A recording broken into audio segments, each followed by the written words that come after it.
All right. Hope you enjoyed that little soundtrack before we get started, everybody. We have 62 registered, 16 are here, so we're going to wait a few minutes before I get started. So feel free to throw a shout out there in the chat. See, Steven already has. Go visit his fridge for your snacks.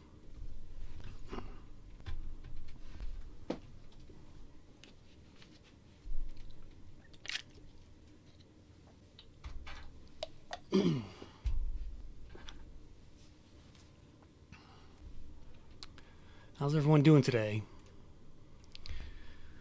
Let's see. I see Peter's here. Steve Fleming, Jonathan, Jerry, Esther, Kaja, John, Max here. Hey, Mac. Amanda, Raul, Sarah, Abby, John, Graham, Jason, Brian. All right. The chat is growing.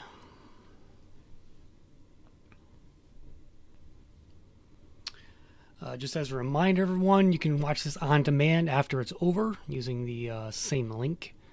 So you can go back and rewatch it if you want to, or if you can't make it live, you can go back it and watch it on your own time. Hey, Peter. All right. So it's 1 o'clock. Doing well, Mac. Hey, all right. We'll start in like 1 minute, I guess here.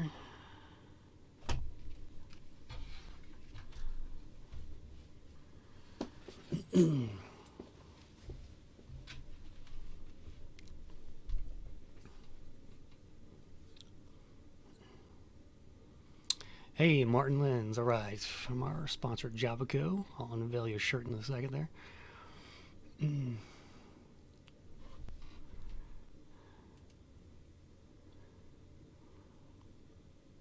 Hey, Kaja.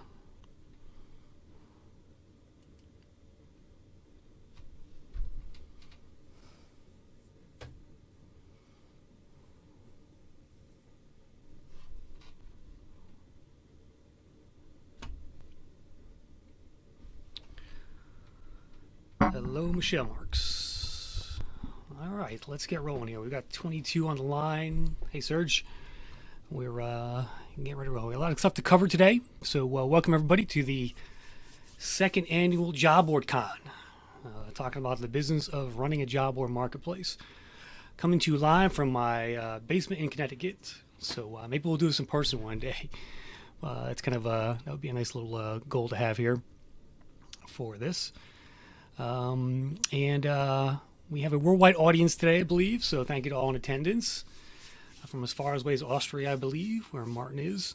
It's going to be a great afternoon. A lot of my clients are here as well, some new folks. So look forward to educating you all today with our special guests, which include Jeff Dickey Chasins, job board doctor, Stephen Rothberg from College Recruiter, Peter Askew, who runs a couple of niche WordPress job boards. We're going to talk to him about domains. And the executive team from careerbeacon.com out of Canada. They just got some funding, and we're going to talk to them about their new strategy and what they expect and all kinds of good things. Shout out today to my sponsor, Jobico. So I got their t-shirt here. One of the top job board software platforms on the market. We'll chat with their CEO, Martin Lenz, later in the happy hour. Check them out at jobico.com for your premium job board software platform. All right. And so I'll go over the schedule in a second. But for those who don't know me, my name is Chris Russell. I run a company called RecTech Media. And I've been running job boards since 1999 when I launched my first one back in the day called Fairfield County Jobs, which is no longer around, but not my fault. I'm kind of the father of niche job boards. I started making, I started more than 50 of them over the last 22 plus years, whatever it is. And it's something that's kind of ingrained in my blood. For the past 12 years or so, I've been writing about and consulting with other job board owners at jobboardsecrets.com. It's my membership site and blog. Job boards are going through a resurgence right now. They have been for the last couple of years due to the tight labor market. And by most accounts, business is great. ZipRecruiter is a public company now. Talent.com just landed $120 million to help employers hire. So it's a great time to be in the job board business. And the idea for this event is it's pretty simple. Just bring together a bunch of job board owners, talk shop, and talk about the business of running a job board, and hopefully just let you learn from that conversation and get some takeaways out of it. So the agenda for today. So the first hour will be myself. I'm going to deconstruct some job boards, just kind of share my screen and kind of go over some things that are wrong with them on the design front, user interface front, and kind of just deconstruct those for you live. I have 3 sites picked out: cybersecurityjobs.com, MediaJobSearch.Canada.com, which is, I think she's on the call, and also NativeAmericanJobs.com as well. She's on the call. But if we have time, you can throw a site on the chat, and I'll do that one as well. 1:30, I'll do some Google Analytics for job board owners, kind of go over what you need to look at, what you should be paying attention to. I got a couple different solutions for you there from a tracking standpoint, and I want to show you some of the major job board stats as well through another channel. At 2 o'clock, we'll bring Jeff on and talk about how he and I would reimagine the job board industry for the better. So we're going to kind of do a little back and forth with some ideas of our own and talk about how we would change things. I'm really looking forward to that conversation. At 2:30, buying and scaling a keyword-rich job domain with Peter Askew from Ranch Work. He also just started SEOjobs.com, so we'll run through that. 3:30, how to scale your business by profitably buying and selling CPC without cannibalizing your duration-based job revenues. That's with Stephen Rothberg from College Recruiter. And then at 3:30, keynote interview with Career Beacon. It's a local Canadian site that was just acquired and got some funding. We'll have their CEO, Yves Boudreau, and their new VP of Business Development, Serge Boudreau, not related, by the way. And we'll talk to them about their strategy going forward. We'll break at 4 o'clock for an hour so I can go walk my dog. And then at 5 o'clock, we'll come back on Zoom where we can all see each other and just kind of hang out and talk shop. So feel free to BYOB in that one, and we'll see you there. So I did put a link to the happy shower on the very top of the chat. I'll also email it out again after the show's over, so you have that as well.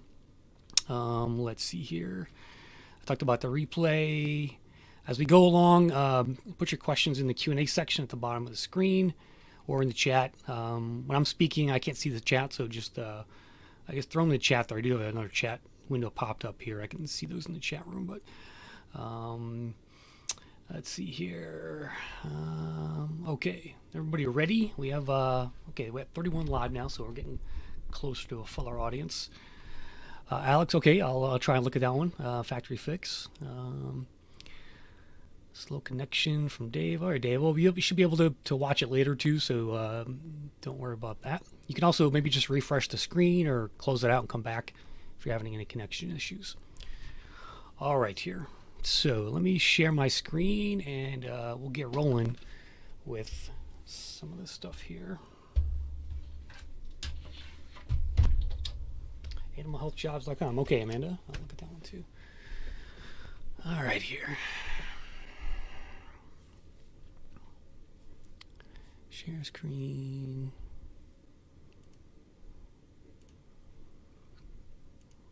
All right, can you all see this site here, cybersecurityjobs.com? Just somebody shout out in the chat there, if you could.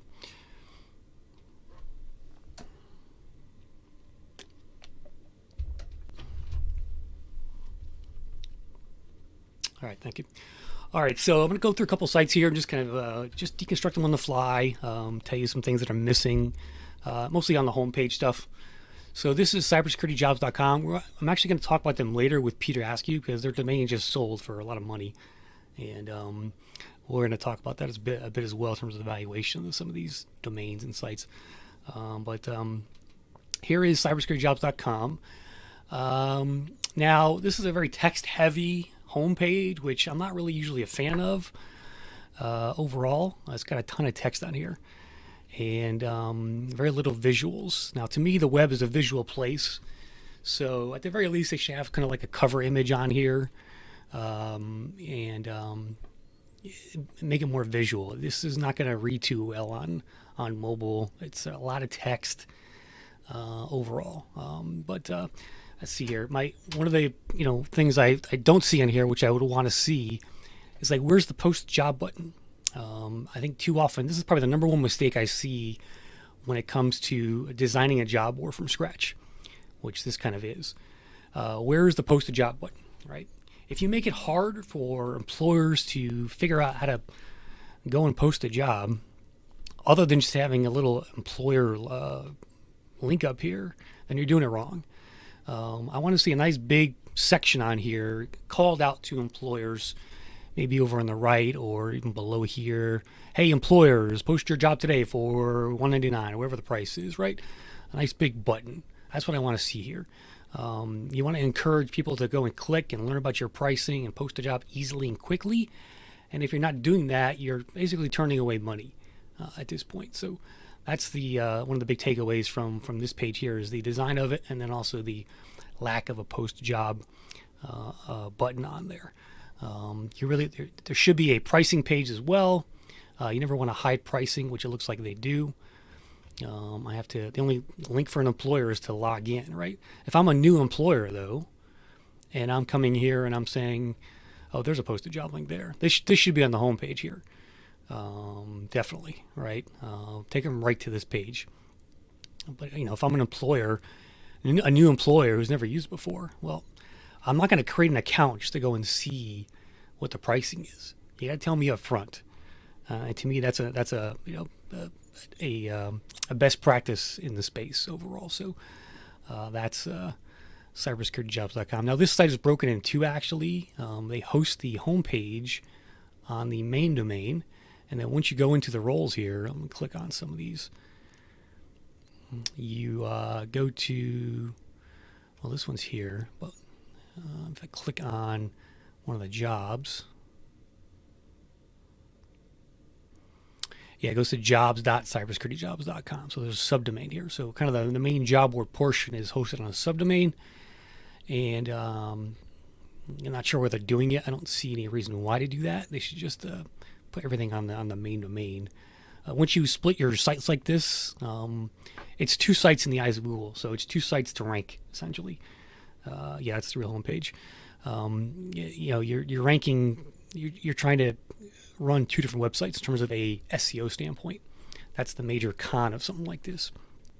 So this is a global site. They have jobs from all over the world, and it's powered by YM Careers, which is a association-based job board software company.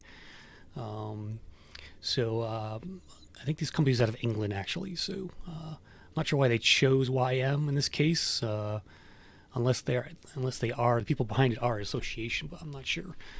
But yeah, they do have they did run a .net version of this, cybersecurityjobs.net, and now they bought the .com recently, as you can see there. So, but those are some takeaways there on cybersecurityjobs.com.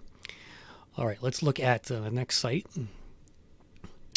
So we've got Media Job Search Canada here. So I believe she's on the attendee list today. And this is a niche job board for Canada, obviously, from Media Jobs. Let's see here. I'm looking at this. So a couple of things. One, this site needs some backfill. So I don't know how new the site is or what the history of it is, but you have 4 jobs on the site, and that's a red flag to me. So when you click into it, here's the 4 jobs. You always want to have backfill, in my opinion, especially with a new site or a site that's small like this, that gives the seeker something to look at besides the original listings on your site. That's why backfill to me is so critical today, because it lets you launch a job board with lots of content. And you can get jobs from a number of places: ZipRecruiter, Talent.com, Appcast.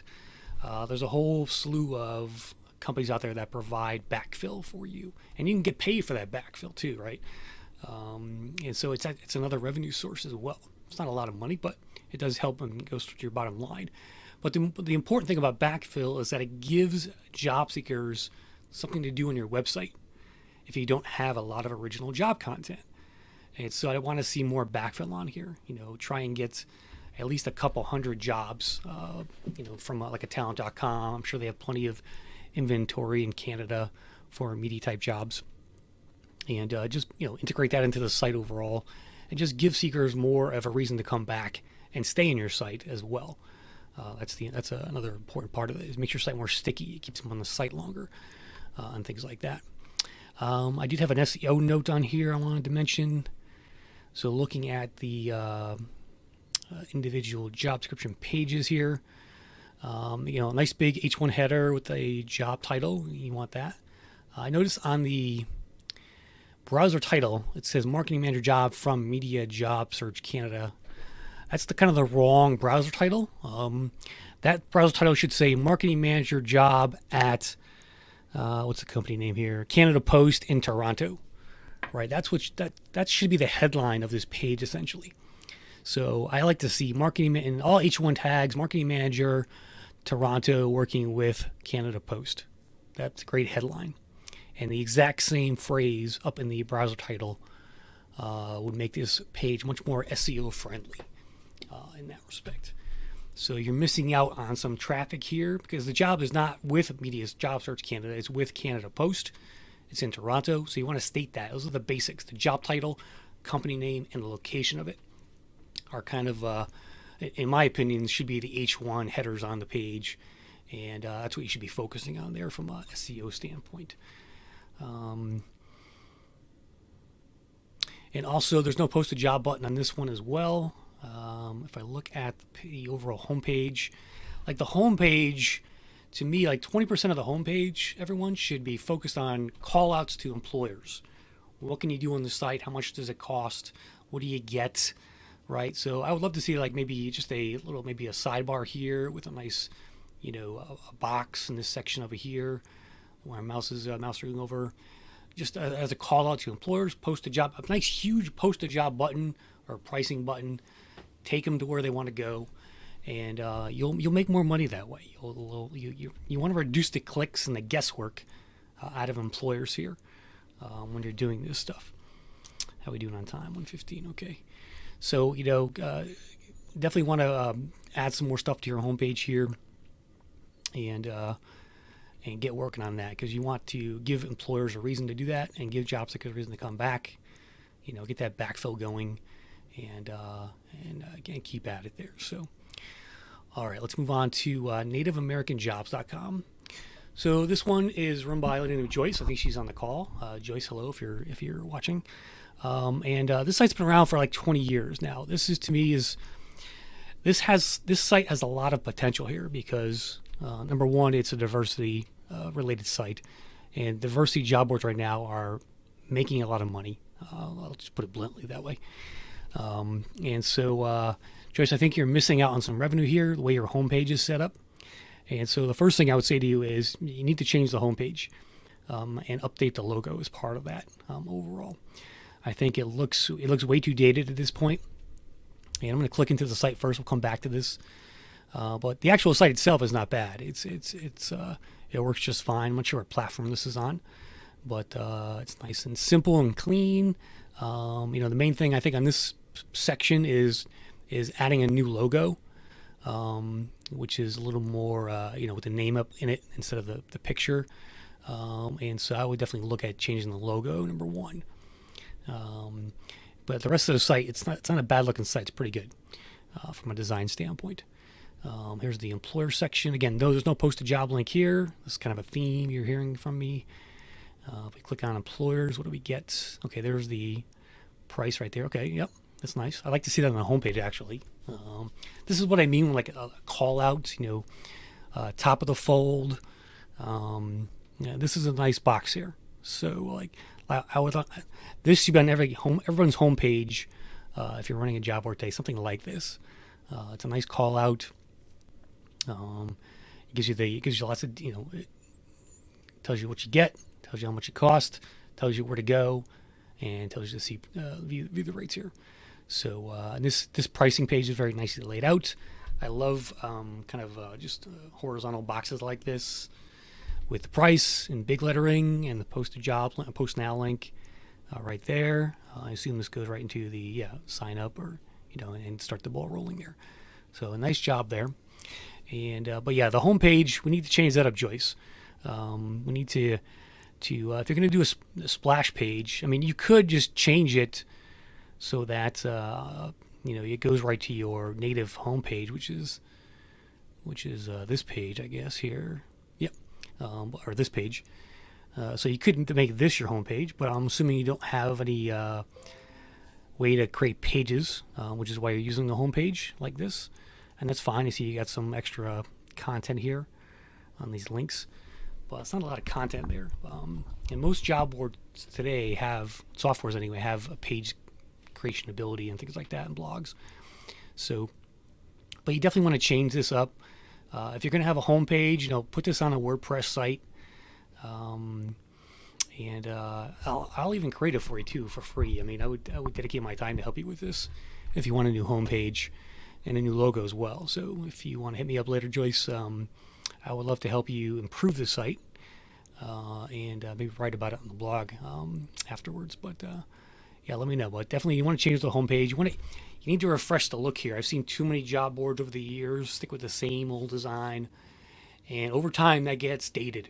And dated equals less trust among employers out there and seekers too, right? You want to have a nice looking site that's up to date, that's mobile friendly, and things like that. So it's important to keep up with design and keep up with user interfaces. So that's going on there. All right, let's see here. Let me look at some of the. What was the animal one? Let's do factory fix first. Okay, so factory fix. Here it is. All right, this is Alex's site. All right, Alex. So yeah, I did look at this. I was looking at who's coming. So just gut reaction to the homepage. Nice and clean, simple interface. I like it. The visualness of it. Very simple. You've got the header on top. You got the cover image back there, and the search box. Boom, you're done. You've got the job titles built out on the right here, and let's click into one of these and see how it looks. I like the box-oriented search results here. There was a software that used to have that. I forget what software it was, but I like this overall design. There's definitely no. Where's the? Are you a traditional job board, Alex? Because I don't see any post a job button or way for employers to engage with you. That's what looks like it's missing. If we go to factory fix here, I think you have a different kind of model, don't you?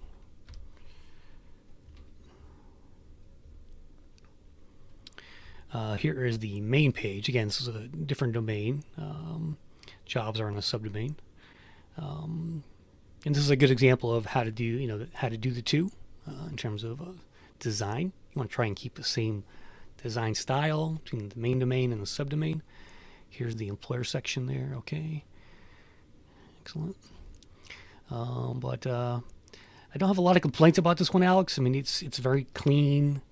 Here you can request a demo here for the candidates just on the job board. Let me just look at one of the job listings. I like the box and the simple. You've got the salary, which is nice. Title, location, first shift, view job. The overall look of the page is nice. The apply button's right here. Okay, so no complaints there. Looks at your browser title. Yep, technical engineer, recruiter at software automation. Perfect. Okay, you could throw the location in there as well, just for a little additional SEO juice. But it's not a bad site looking, not a bad looking site overall, Alex. So not really any complaints there. Let's see here. We've got, where is that animal one? Animalhealthjobs.com. Let's take a look at that.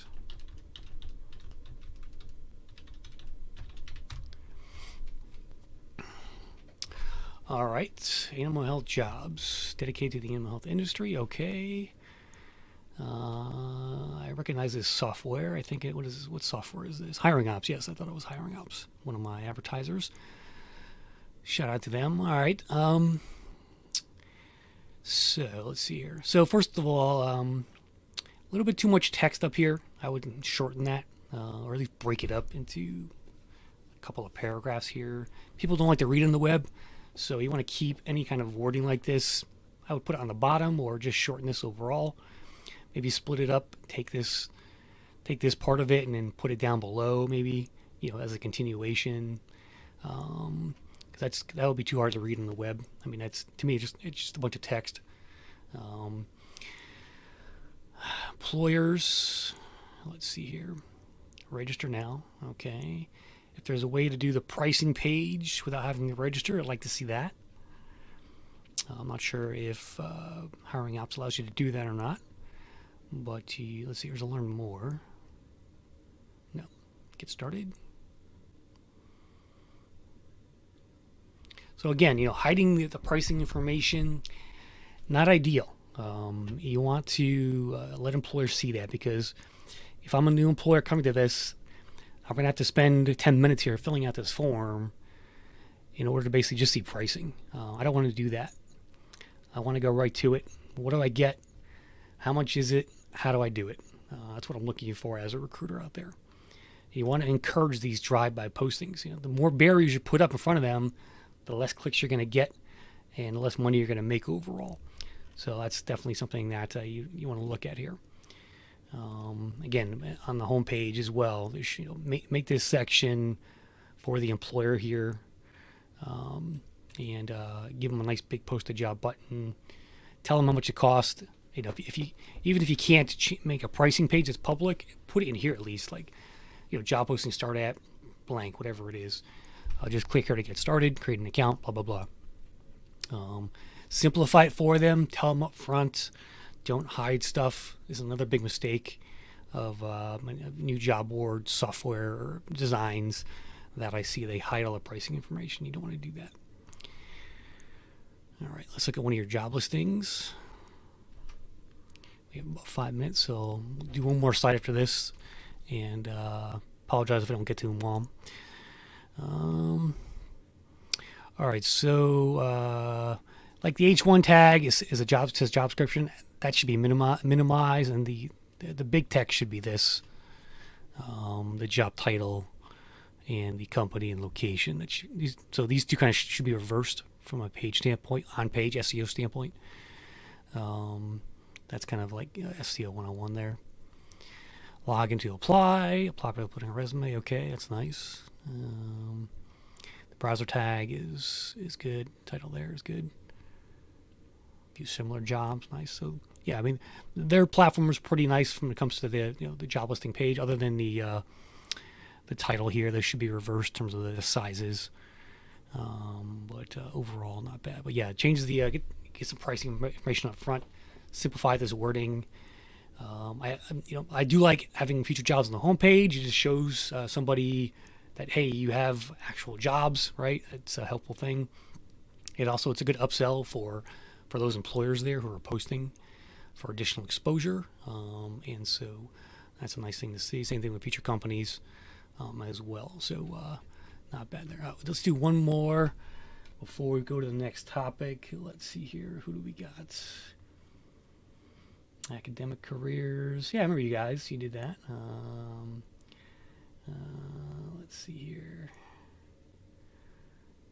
Let's take a look at academiccareers.com.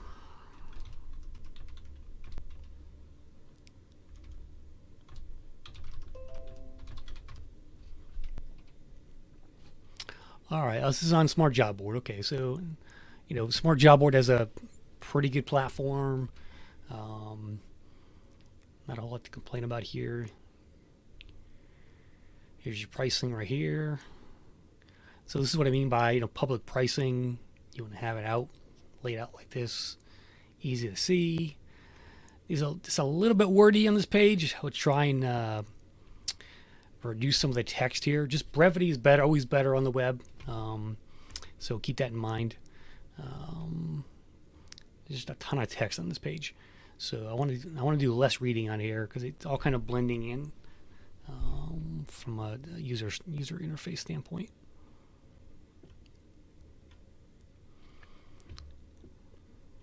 Let's look at some of the jobs here.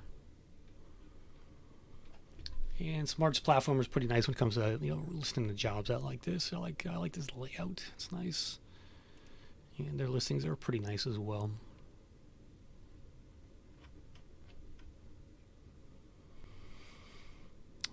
All right, so yeah, that's it for their critiques for now. Again, just simplifying things, calling out employers, making sure your SEO is on point. I do SEO consulting, by the way, so if you want to hit me up later for that stuff. I do all kinds of just one-on-one consulting sessions over Zoom or Google Meet, and can certainly help you out there as well. So, all right, here, let's close some of this stuff out. And let's move on to, let's see here, we are at 1:29, so right on time. I'm going to just check the chat here, see how we're doing. You're welcome, Kasha. Amanda, you're welcome. Jonathan, I built Courage Utilities for you, so we can talk about that later. Alex says from Factifest, yes, different model. Manufacturing companies post jobs on our platform and use our ATS. Okay, we charge them on a monthly basis. Yeah, your job board seems fine. I mean, for what you do there. So maybe during the Zoom, I'll pull up some of these other sites that we didn't get to and try and talk about those if we have time. Nuclear Jobs, Trade Jobs USA, Jobs for All. So just remind me later in the Zoom if you're on that, and we'll try and take a look at some of that stuff. All right, let's move on to analytics for job board owners, because I want to go through some important data there.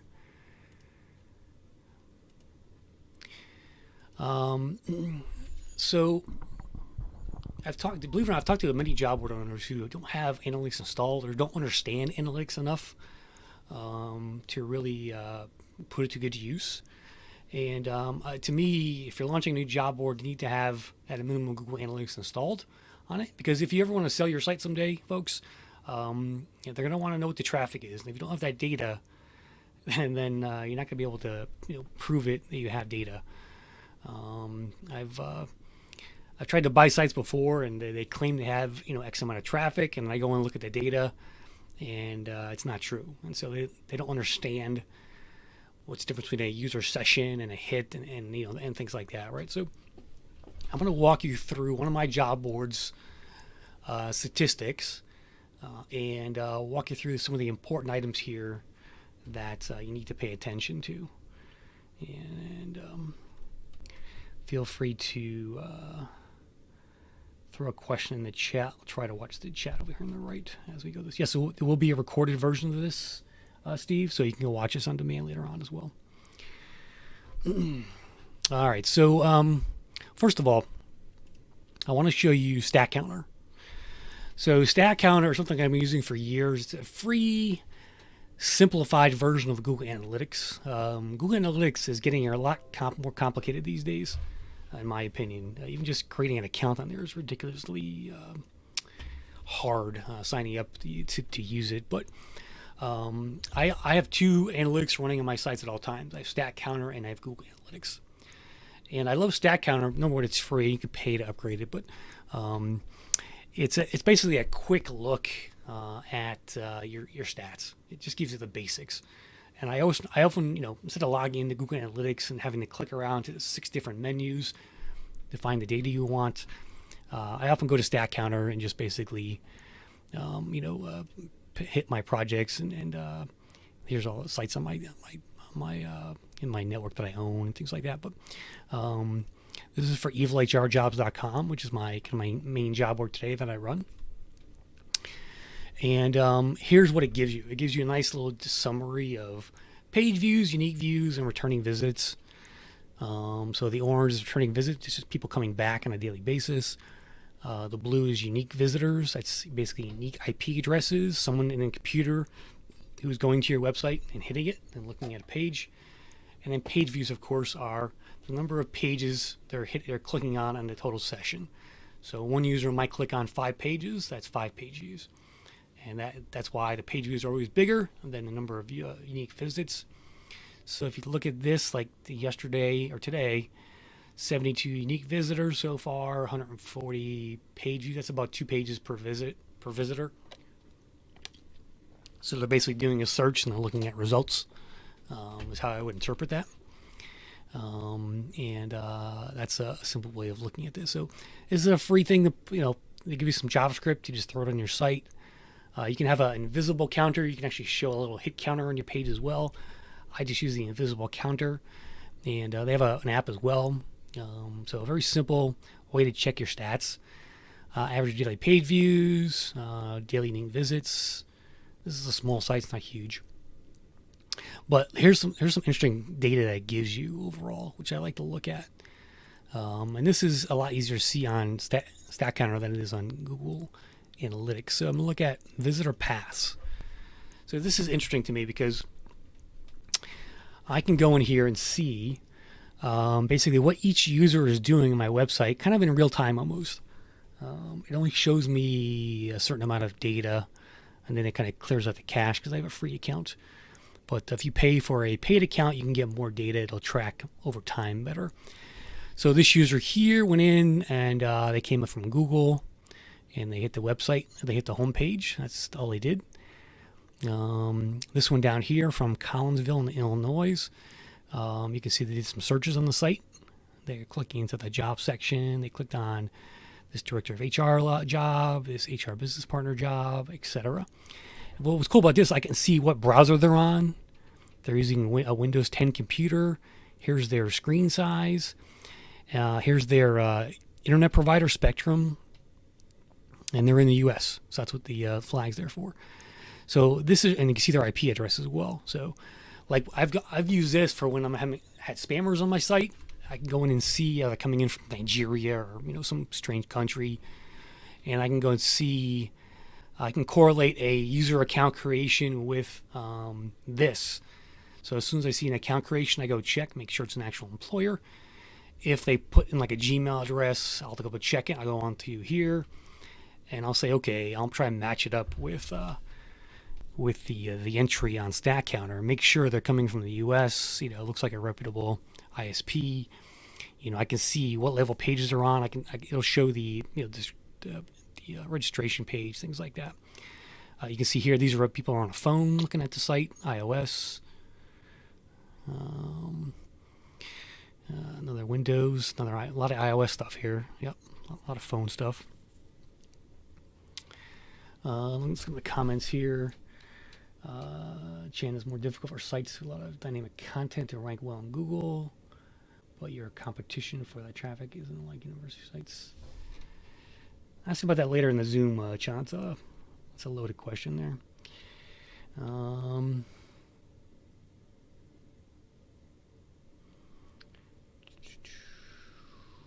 Yeah, Google for Jobs data, if you go to jobs.google.com, you can read all about that there. But we'll definitely do an SEO session next year's conference.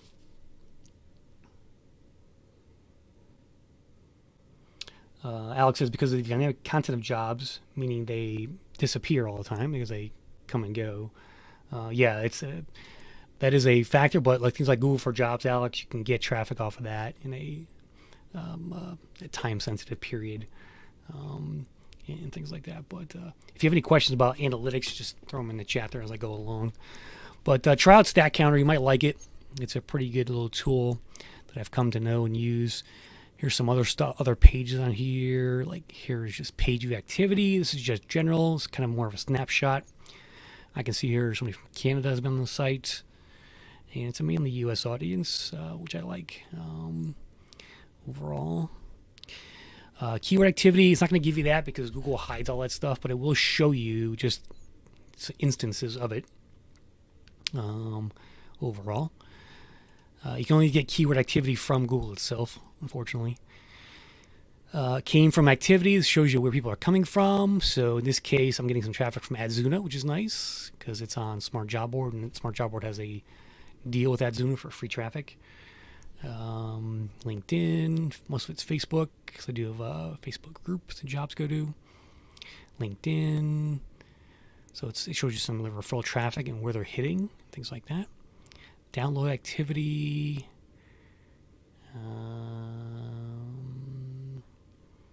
Oh, okay. So this is just the actual the resume database in there. It's actually showing some of that activity on there. Exit link activity. This shows some people who click some of the ads on there. I do have an AdSense running on it. Visitor map. You can see where people are coming from. Again, it's all U.S. based traffic, which is nice, and etc. So here are pages. It just shows you the top pages on the site, things like that. So that's Doubt Counter, and really good little free tool I love to use when I want, just a quick, how many visitors I get yesterday. That's kind of what I'm looking for there, is what this tool is great for. Martin says, jobbers can be real SEO powerhouses. Just think about the Google for Jobs, also dynamic job search landing pages. Yeah, job content may be short-lived, but Google adapted this new context. That's a great point, Martin. Actually, Indeed has done an excellent job of this. Basically, they created, going back to Alex's point, they created essentially a landing page for every job type and location in the world, essentially. And they created a dedicated page for that on Indeed.com. That's why they basically out SEO'd everybody in the industry back in the day. And those pages are dynamically created, based on software. You could have, marketing jobs in Madison, Wisconsin. That's always a page that Google sees from Indeed. And whether or not there's, and they fill that with some content. Maybe it might even be old content, but it's still content around there. They may bring in some paragraphs of text as well to fill in there. So you can create dynamically created pages for every combination of jobs and category and locations on a job board. Martin, does your software do that? Most job board softwares don't do that. It's all based on the number of jobs that are on your site today in the database. But if you do, Martin, maybe we can talk about that later in the Zoom. All right, let's go over to Google Analytics and talk about some of that stuff there. So you're looking at data from Google Analytics here. This is evilhrjobs.com. Right now there are 3 people on the site right there. This is last 28 days of data. So we actually relaunched the site back in March 1st, and that's why this spike was there. So for those of you who don't know, I ran a site called HR Lancers. Didn't do that well because of the pandemic and a bunch of other reasons, but I decided to partner with Evil HR Lady, who has a popular blog for HR people, and we teamed up to rename it to evilhrjobs.com, and that was the launch day. And so we had over, 1,400 visitors that day from the launch. That's all free traffic we got just from using Facebook and LinkedIn and things like that. That's why the spike. Since then the traffic is just kind of normalized overall, but it shows, let's see here. So bounce rate, here's something to call out. So your bounce rate is basically a key indicator you want to look at. Bounce rate essentially indicates how many people are bouncing off your website when they first click into it. So if they click from Google or some other source and they leave within 5 seconds, you're going to have a high bounce rate if many people are doing that. My bounce rate is 45.35%, I believe here.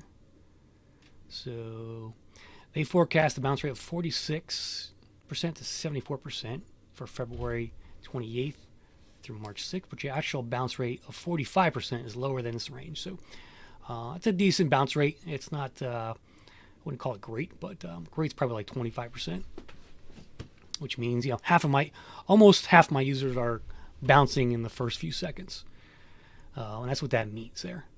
Now Google sees that, and that's also part of your SEO. I believe it's one of the many factors of how a site ranks. Hey, doctor's in the house. What's up, Jeff? Bounce rate is an important stat there overall. What's cool about Google Analytics here and in my job board, which is on Smart Job Board's platform, is there's some tags and they're built in, and Google actually tracks some of my goal completions like job views, apply clicks, job seeker signups. So this is a really nice little stat to have. I don't know if other job board softwares do this. I think maybe Job Board AO might as well. And this is a nice little section here It even tracks your revenue as well. You can see that up here. That's a couple of postings in there. And I really like this section here. If we look at the goals overview, what do we get here? So it shows you just some more data on that. Goal URLs, goal flow. A lot of this stuff I don't pay attention to. There's just so much data here that it can drive you crazy in terms of how to interpret it. But I'm trying to today just have you focus on what's some of the more important things. So let's go in and look at the audience overview. Let me just change this to the last 30 days. So here's last 30 days of traffic on my graph. Almost 4,000 users, almost 5,000 sessions, number of sessions per user. So a single user can have multiple sessions in one day. That's what this means basically. So you take 3965 times by 1.24. That equals 4,968 sessions overall. So, a small number of people came back a second time and looked at it. Page views, 11,166.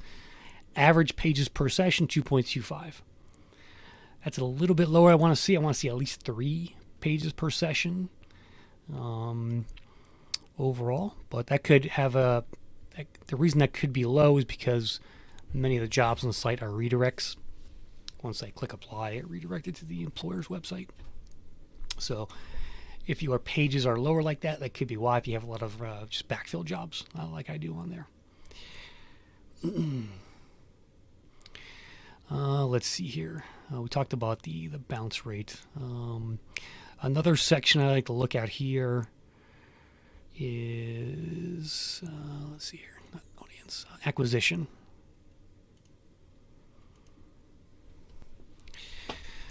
If you care about SEO, and you should, I definitely visit this section a lot. Probably the most often on Google Analytics is the acquisition pages.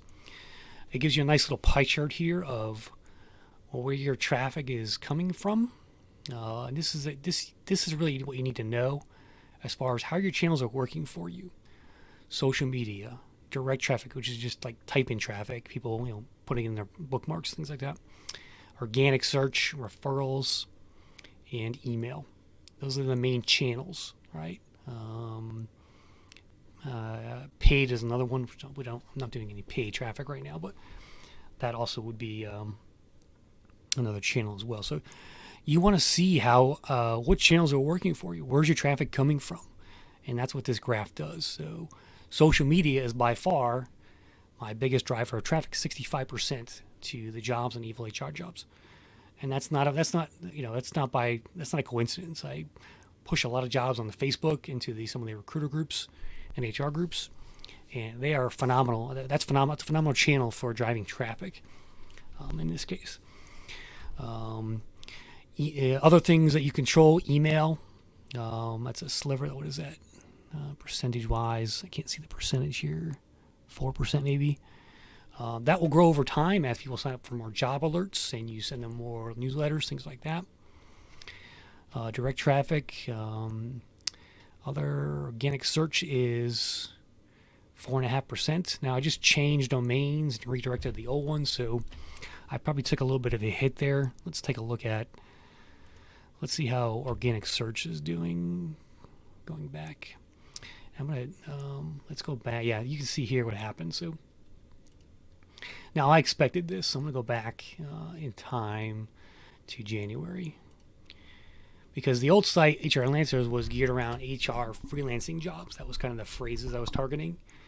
And you can see here, I was getting organic traffic, 27 that day, 14, somewhere between 15 and 30 a day, roughly, right?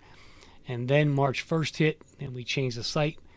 And I've lost probably two-thirds of that traffic because the name of the site changed, basically, and the different phrases found on the site changed. So I expected that. So now it's time to kind of rebuild it up around HR and recruiting jobs, those phrases, and start to grow the site overall. So when you change sites, like when you change names like that, you will affect your SEO. But so this is not surprising here.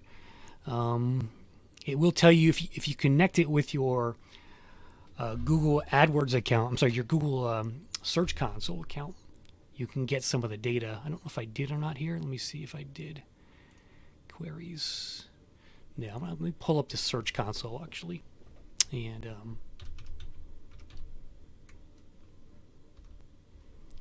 I'll show you the site itself here.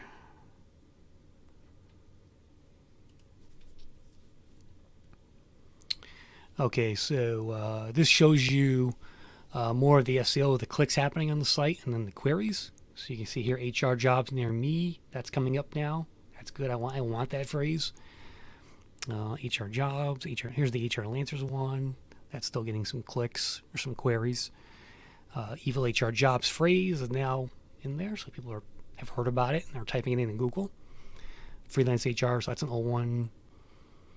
Yep. So we're getting some HR job queries now, which is nice. So this is going to grow over time. This year you got to have patience, and that's something I definitely do have. So let's go back to overview here. Now, let's see here. I also want to talk about social. All right, so you can see here it breaks down social media for you. And so I love the section 2 because it tells you, what's working, what's not working. And it gives you some really interesting stats here. So for Facebook, let's look at what Facebook does. Obviously, it's the number one referral traffic to evil HR jobs. But look at the bounce rate is 59. Okay, it's higher than my normal one. So that's kind of a negative, but LinkedIn actually has a better bounce rate, which tells me that maybe I should start paying more attention to LinkedIn and doing some more just promotion on there overall. LinkedIn also has better, more people click on more pages coming from LinkedIn. You can see Facebook, it's 2 pages they click on, and from LinkedIn users, it's 2.48 pages they click on. And that's the number one, from an engagement standpoint, LinkedIn is the number one traffic here, with the exception of Twitter, which has a pretty big time on site stat here. So average session duration, so this is just minutes, like people from Facebook stay on the site for 49 seconds. That could again be because of the redirection for a job that lives somewhere else. So they click apply. But it looks like LinkedIn here has some good stats here. So that tells me I want to double down more on my LinkedIn strategy and maybe try some ads, maybe. Although those are expensive, but transaction-wise, 16 as well. So yeah, so LinkedIn is a good conversion tool for HR jobs, obviously. Goes without saying, I guess. But look at this section here and see where your traffic is coming from, and kind of try and double down on that. You can also look at, if you're buying any kind of Facebook ads or Google ads as well, you can tell on here, like you can tell from the, it'll break it out into the Facebook ads and look at the bounce rate on those Facebook ads. If that bounce rate is 80%, 85%, which is typically a case a lot of times, that's a pretty poor result. You're wasting your money there. So when you do any kind of advertising, online, whether it's AdWords, Facebook, LinkedIn, go into here after you do, a test. This is what I tell all new job owners when it comes to advertising. Use Facebook, Twitter, LinkedIn, Google. Give them each $100. Go let them do their thing, and then check your stats later and see which ads perform better, and then double down on that platform from an ad standpoint. See which ones work better. See which ones give you more sessions per user, which ones give you a lower bounce rate, which ones give you more pages clicked on per session, and which ones give you, stay in your site longer. And that's how you determine if your ads are working or not when it comes to online advertising for a job board. You got to test it and experiment and then read the data. That'll tell you what to do from there overall. Let's see here. Chris, our clicks to our job site have been gone down dramatically after our customers insisted on direct click to their site or ATS. Yeah, I mean, that's it's part of a job board, running a job board today. It's the unfortunate part about it. Only two ways to apply, either on your site directly, which is very infrequent, or redirect to the ATS. It's just the nature of business today. You're seeing now the major job boards, Indeeds of the world, really actually encouraging employers to do the Indeed apply, because that gets more replies overall. And employers are done that way. They don't understand that direct applies on the site the job is posted on will get them more applications because they just want that data onto their own site. And that's, that's to their own detriment many times. But that's something we have to live with as a job board. And so that's why having more backfill in there, other content is so important for the job seekers to do. You want them to stay on site. You have to give them other stuff beyond just job listings today in order to keep that job seeker coming back. So that's not too surprising there. I'm not sure who said that. But let's see. How are we doing on time? On 154. What else in here? Source medium. That's another good section. This kind of breaks down like which actual sites are actually sending you traffic. So if you look at this, let me actually do 25 or 50 here. Any comments on Google AdSense? I have AdSense on my sites. And I'll show you to you if you want, real quick. We'll come back to this.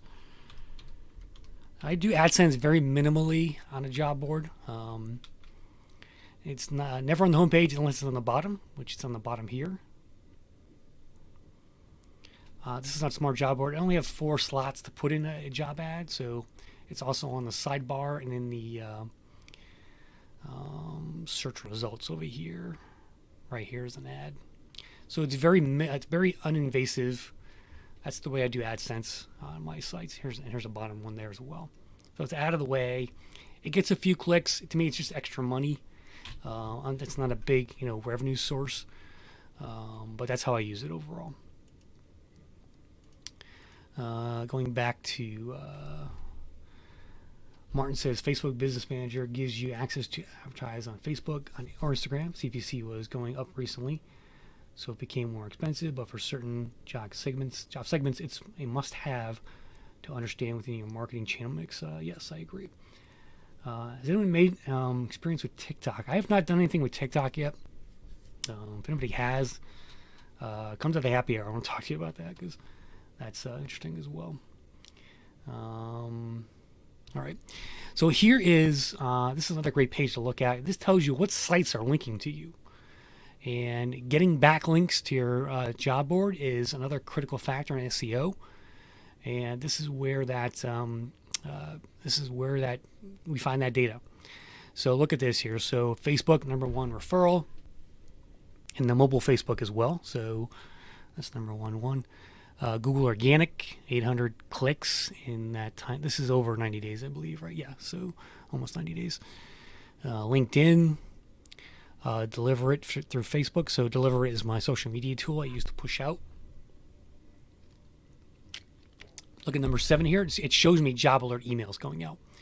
So over the last 90 days, I've had 331 clicks from my job alerts coming in to my job board. That's a channel I own. I want to keep encouraging that. Evil HR Lady, that's from the announcement on her site. Deliver It, LinkedIn, Twitter, Bing Organic. Bing gave me 53 users. Baidu, what's that? The Chinese search engine, I think. DuckDuckGo, another search engine there. Stripe is just from the e-commerce portal there. Twitter, Yahoo Organic, Yahoo. Shout out to Yahoo. RegTech Media, my own site. A few other sites here. Here's Adzuna. Google Jobs Apply. Oh, here's the Google Jobs Apply Organic. I don't know why that's so low, actually. This is how you know you're getting Google for Jobs traffic right here. This little this variable. And most of my jobs are probably duplicate, which is why I'm not showing up. But the more original jobs you have that Google Jobs doesn't have, then you'll get more of that. And there's some other stuff in here as well. So that's a quick tour of Google Analytics for job board owners, and I hope you enjoyed that one. Martin says you still reach a broader audience if you also add in Facebook, IG to your mix. Yep. Facebook clicks cost an average of 60 cents. It's cheaper to buy traffic from our friends at 25 cents a click. Yeah, the best job seeker traffic to buy is from another job board like a JobGate. And AppCast, some of those places where you can kind of buy it more for cheaper, and it's more intent based as well. Those users are looking for jobs, whereas on Facebook it's a higher CPC because those users may not necessarily be looking for a job at that point. And so keep that in mind, even with Google too, right? So LinkedIn, those places.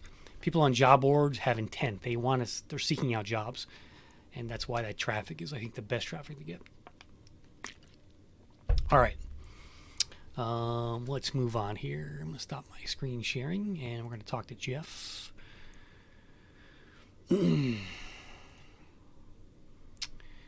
All right, here. Jeff, you're coming on. I'm going to invite you on the screen.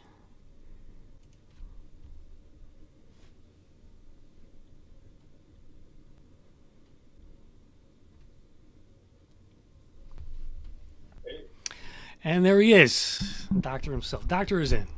Hey, how are you guys doing? I'm doing good, my friend. Jeff, for those who don't know you, go ahead and intro yourself there. My name is Jeff Dickey Chasins. I'm the job board doctor, and if you have a sick job board, that's what I work on. Is I provide job board consulting services. I also write a blog and a newsletter, and I'm in the process of trying to get a podcast off the ground. So, yes, I'm a watcher of that podcast. So you and Steven there. Yeah, Jeff and I are probably the only two, the two most famous anyway, job board consultants in the world. So hats off to us. Oh, we lost Jeff there. Jeff, come back. There you go. Okay. So Jeff and I are going to talk about reimagining the job board industry. I'm really looking forward to this because I have 4 or 5 ideas of my own, and I asked Jeff to come up with 4 or 5 of his ideas. And let's just kind of have a conversation here, Jeff, and figure out how we would fix things. So do you want to get us started here? What's your first one on the list? I think the first one would have to be don't listen to job board consultants. No, I can't say that. The first one that I had that came up was, and this is an easy thing for me to say and a very hard thing to execute, but significantly improve the way that jobs are exposed to candidates. At this point, and I've spent a lot of time around job seekers. I in a college town, I teach college students on how to find jobs. I talk to high school students, and then of course I go to conferences. And I'm always continually amazed at how really smart people have no idea how to search for a job. And a lot of people, believe it or not, still totally rely on a referral from a friend or random shots into the internet or response to that radio ad they heard on PBS for Indeed. And I think good job boards that I've worked with at least are really good at exposing content to their particular audience of candidates. I'm specifically talking about niche boards, not all-in-one boards. And I think if even 50% of the job boards out there did a better job of exposing job content to their particular audiences, it would be a huge improvement for candidates, and we'd all make a lot more money. So, yeah, I mean, I think a lot of job boards struggle with content. I stress that all the time. Today you have to really build more of a community, not just a job board business around your niche, whatever niche you're serving. And a lot of them, they're not writers, or they're not content creators, but you have to be, I think, today in today's environment. It's and you have to give your seekers a reason to come back, and educate them, because it is a lot about education, like you said. I think just helping them, you know, write a resume and cover letter, and just navigating, maximizing their experience on the job board, I think is stuff you should concentrate on. And to me, that's easy content to create, because it's just kind of, it's instructional, right? Yeah, and I think the other thing is, I'm getting an echo. Are you guys hearing an echo? I'm not, but Steven says he is. Yeah. Yeah, well, Stephen often hears things. Um, but I'm hearing an echo, so I'm going to try fiddling around with my audio. But in addition to the content stuff and sort of pushing out into audiences, I think there's technical issues that we can do. So, like, I've worked with some sites that do some really great ideas with very simple um,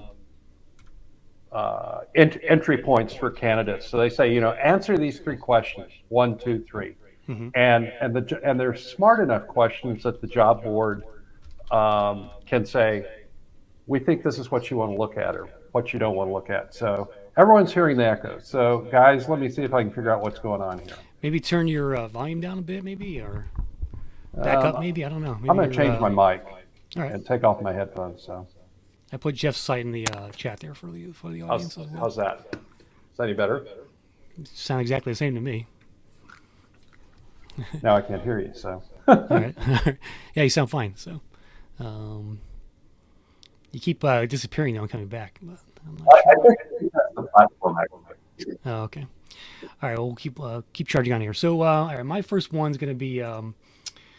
I've got like some just kind of ideas, and I've got a couple of features as well. I'm just looking at my list here.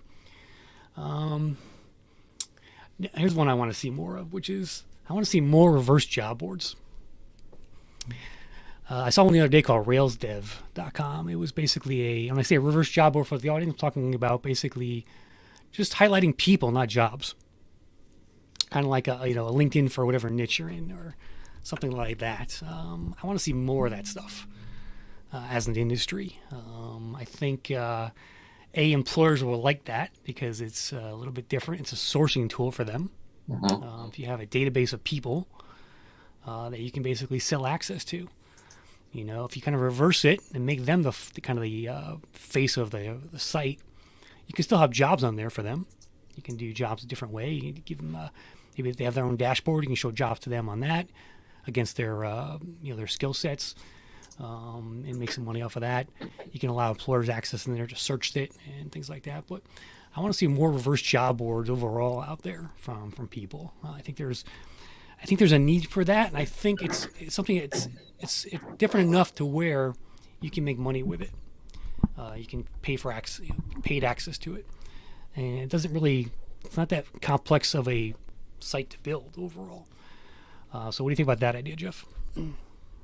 Yeah, it's interesting because it's one of those ideas that's been around for a long time, and it comes up and it goes back away, and it comes up. I agree with you. I think it's a great idea. I like it because it's candidate focused, and sometimes it feels like there's too much of a focus in our industry on satisfying employers instead of candidates. Yeah. So right, exactly. Yeah, it gives them a way to promote themselves, right? Right. I've always liked Peter Askey, who runs Branch Work, has a section on a site called Jobs Wanted, and I've always loved that section on Craigslist and his site there, and I'd like to see more of that. It's kind of where the idea comes from. Is like let people tell you what they want to do, and give them a channel to actually promote that wherever that is. It could be a website or whatever, but yeah, that's the idea there. All right, what do you got next? 2 down. It's kind of related to what you just said, actually. I would like to see job boards routinely provide more context for candidates in terms of the job. And I know there's been a lot of attempts at this, but they tend to be limited to specific job boards like the Muse or Glassdoor or something. Whereas any job board can do this. Most of them don't do it because it takes a lot of time, or it's perceived as taking a lot of time. But I actually think that what most job seekers care about can probably be boiled down to 4 or 5 factors. And if you figure out a way to harvest that information push it around the job content itself. Like what? I mean, this is not relevant right now, but it may be again. What's the commute? What kind of company is it? Is it a B corporation, or is it a big company that supports a lot of volunteerism, or is it heavily invested in R&D, or whatever it might be? It's going to vary from niche to niche in terms of what's important to you. Because when you put the context in there, that theoretically can do two things. One, it can drive up the quality of the candidates, but two, it can also drive up the number of applications per job, because more people are going to see themselves fitting into a particular position than would have been otherwise. I mean, this is not brain science. Yeah. But it's not implemented that often. Yeah. Yeah, I think you're right there. Yeah, there are some like tech startup plays like that. Right. Top of my head, I can't name one, but I know there's maybe 3 or 4 out there that kind of focus on they're kind of like almost employer directories, if you will. And then they throw a link up there to the jobs that are, on the startup site, things like that. But I've seen some of those things in the startup world, tech startup world. I think that could be applied to other industries, to your point there. So it's also well, Stephen and I talked to a company in the UK called Placed. It was a mobile first company that targets retail and hospitality, and that was one of the aspects that they had the candidates do questionnaires and skill tests and things to sort of expose information about them, but they also have the employers do the same thing backwards, where they're essentially selling positive aspects of their own operations to the employers. Right. And apparently it's been really, really successful. They're going to be rolling out in the US over the next year or so. Yeah. There's a new site called OTTA, OTTA. You heard about that one? Yeah, they're kind of like, they have a neat looking job board. They run the user through a wizard to sign up and add their skills in, and they show you jobs against that. I tried it out. It looks nice. It's much more tech focused, but I do give them credit for like trying something different a little bit in terms of the design like that. All right, my next one, let's see here. I'll do another feature one. I got 2 kind of industry ones after that. But here's what I want to see more of out of, especially job board software providers. So Martin, if you're listening, I want to see resume alerts for recruiters. We have job alerts for seekers. Where's the resume alerts? I mean, that to me is a no-brainer to get employers coming back to your site, making more money, and just basically bubbling up those resumes on your platform. Let me go in as a recruiter, put in a keyword and location, and get a resume alert every time a resume comes on my site. And not just 24 hours later, but immediately, especially in today's environment. I want that immediacy. So I would love to build a kind of a resume. Like if I own resume.com, which is owned by Indeed, I would have made basically a first alert on there, basically for recruiters. As soon as a resume comes on, email me. And that would be a really, I think, attractive tool for the employers out there. So what do you think?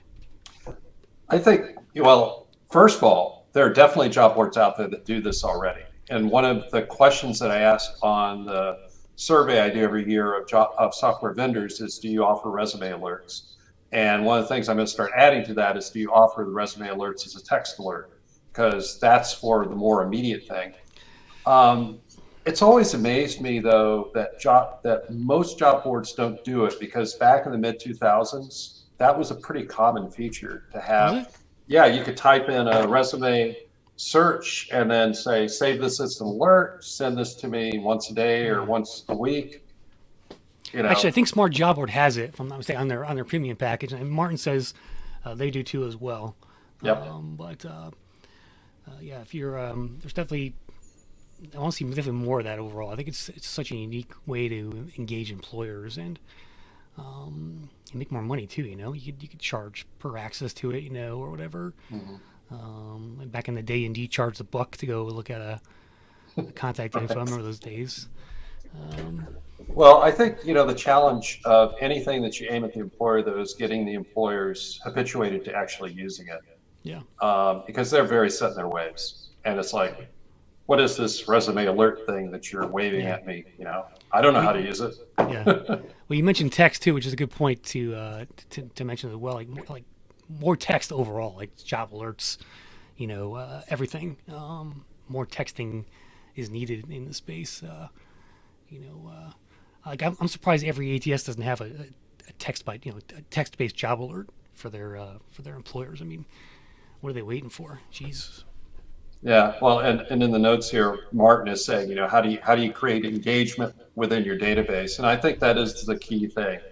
Um, and the only job boards I know that do well with that are ones that have a customer service team that is continually reaching out to the employers and saying, hey, did you know we have this? Do you know we have this?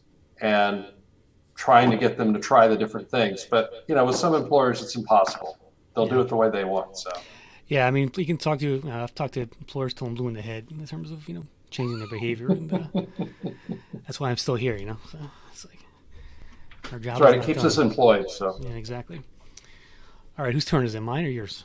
I think it's fine. Okay, what do you got? So I think there should be an automatic inclusion across the industry, or at least a standard of inclusion of bias abatement features. Um, this could be as simple as job boards routinely promoting underrepresented parts of communities, or it could be as complex as having technical stuff built into their job boards that blind stuff or are pulling up for consideration candidates that maybe don't meet the educational requirements, but meet the skill requirements, et cetera, et cetera. There's a lot of different ways you can attack that. But if we had an industry organization that was willing to say, hey, we're going to push this, we're going to be pushing this out to employers, you need to sign on and say that you're going to be doing this and tell us how you do it. I think that would be really good for everyone. It's going to be good for the job boards because it's going to expand their audiences, expand their reach, and probably improve their applications. And then obviously it'd be great for the candidates that are, being reached. Very good. Excellent. What do you think? Yeah, I mean it's a no-brainer, right? We have to keep evolving and educating everyone around that stuff, and it's definitely a good thing to do. All right, I just thought of another one too while I was talking to you while you were talking, so I'm trying to decide which one to do now. I'll save my two industry ones for later. So another feature I want to see more of is more e-commerce like features. So for example, like if you're on an e-commerce website, sometimes you'll see like, hey, John from LA just bought this product, or Sally from Illinois just signed up, right?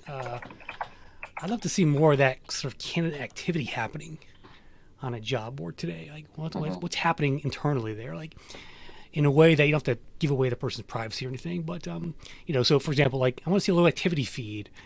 Hey, John just applied to this job here, right? Maybe that job's hot right now. It's a way to uncover certain jobs. Sally just created a resume. Someone just signed up for a job alert, right? A little activity feed to create That's a little more community idea. focused around, the platform itself or that particular niche in that industry, whatever you're in, and just kind of I saw a ATS had that once. Some obscure ATS I'd never heard of it before, but it had on their employer website career section. It had that data. It's like John just applied to this job. I'm like, wow, that's cool. I want to see more of that. I would love to see a job board take that and just create that's great content to have. Mm-hmm. You could take that, especially if I had a feed of that, I could feed it into my social media channels. Hey, create a tweet. John just joined and applied to this job. That's great automatic content to get. Well, it's a great engagement tool. Exactly. I saw this on a real estate site the other day where someone said, 15 people from your location have recently looked at Right. this house, and a house was sold one block away for X amount of dollars and stuff. it's the kind of thing you can really automate, but it's also a real engagement, and it creates a sense of urgency on the candidate side too, Yep. where they look at it and they're like, oh crap, I guess I better apply for this job. Yeah, it also gives them reminders too. It reminds them to, sign up for a resume alert or a Right. job alert, or create a resume, things like that. So that's a key thing. That's a good idea. Why don't you create that, Chris? All right, somebody give me a developer right away. All right, what do you got next, Jeff? You're up. Well, you're going to laugh at this one because there's been like so many attempts at this, but I still think it's a great idea. Universal Candidate Information Packet. I think that candidate information pack. Okay, what is that? Yeah, I just think it's too much of I mean, theoretically, your universal information packet is a resume, but no one knows how to write a resume. They're all different. Academic resume from a commercial resume are totally different. But from an employer standpoint and a candidate standpoint, wouldn't it be great if you had sort of a basic information unit that everyone had, that you fill out one time and you just automatically the pump that single into resume to rule them all. Okay, yeah. and it would be, so you'd have to limit it to a certain number of fields that would be truly universal, no matter what industry you work in. What's your name? Where do you live? What's your last, the names of your employers, whatever. But you at one time, no matter whose job board I go to, if it's evil HR lady or Jeff's, electric fan jobs or whatever, you use the same packet to start the process. And then at that point, the job board can say, oh, by the way, do you have the mechanical engineering extension to this? Or do you have the plumbing extension to this? Or do you have the C++ programming extension to this? Put that on there. The challenge, of course, is you have to get candidate buy-in and employer buy-in. So it'll probably never happen.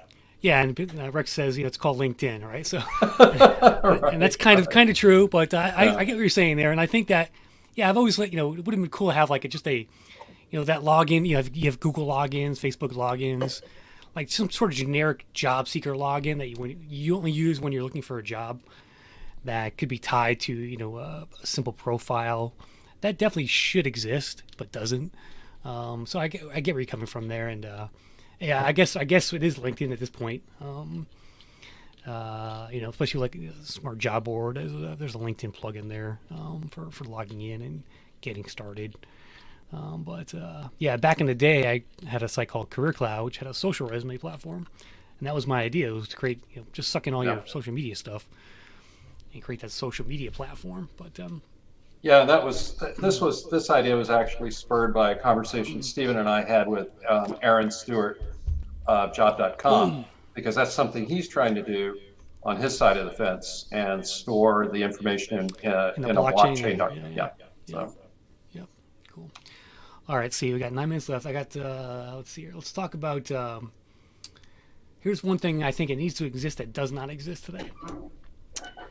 And that is, this is my dream job too, by the way. So, any investors out there, I want to build a job board only aggregator. I want to take the Jobicos of the world, the Smart Job Boards of the world, get all their clients together, and put them into one Indeed for job boards. That used to be Indeed back in the day, way back in the day, in 2004, until they shunned us. But I would love to create that today. That's the one thing I think that we need to exist, because it would. I'm talking about as well, like all the professional associations that have job boards out there. There are hundreds of thousands of jobs that are not being found right now by people because they don't know they exist, essentially. And so I would love to create a kind of a national aggregator of all those platforms, and give those companies a reason to push their jobs up like that, and uncover those jobs for seekers out there. So what do you think? Well, wasn't that basically part of the idea behind, I forget what it's called. It was called, maybe it's still around, US Jobs or USA Jobs, where they had... Top USA?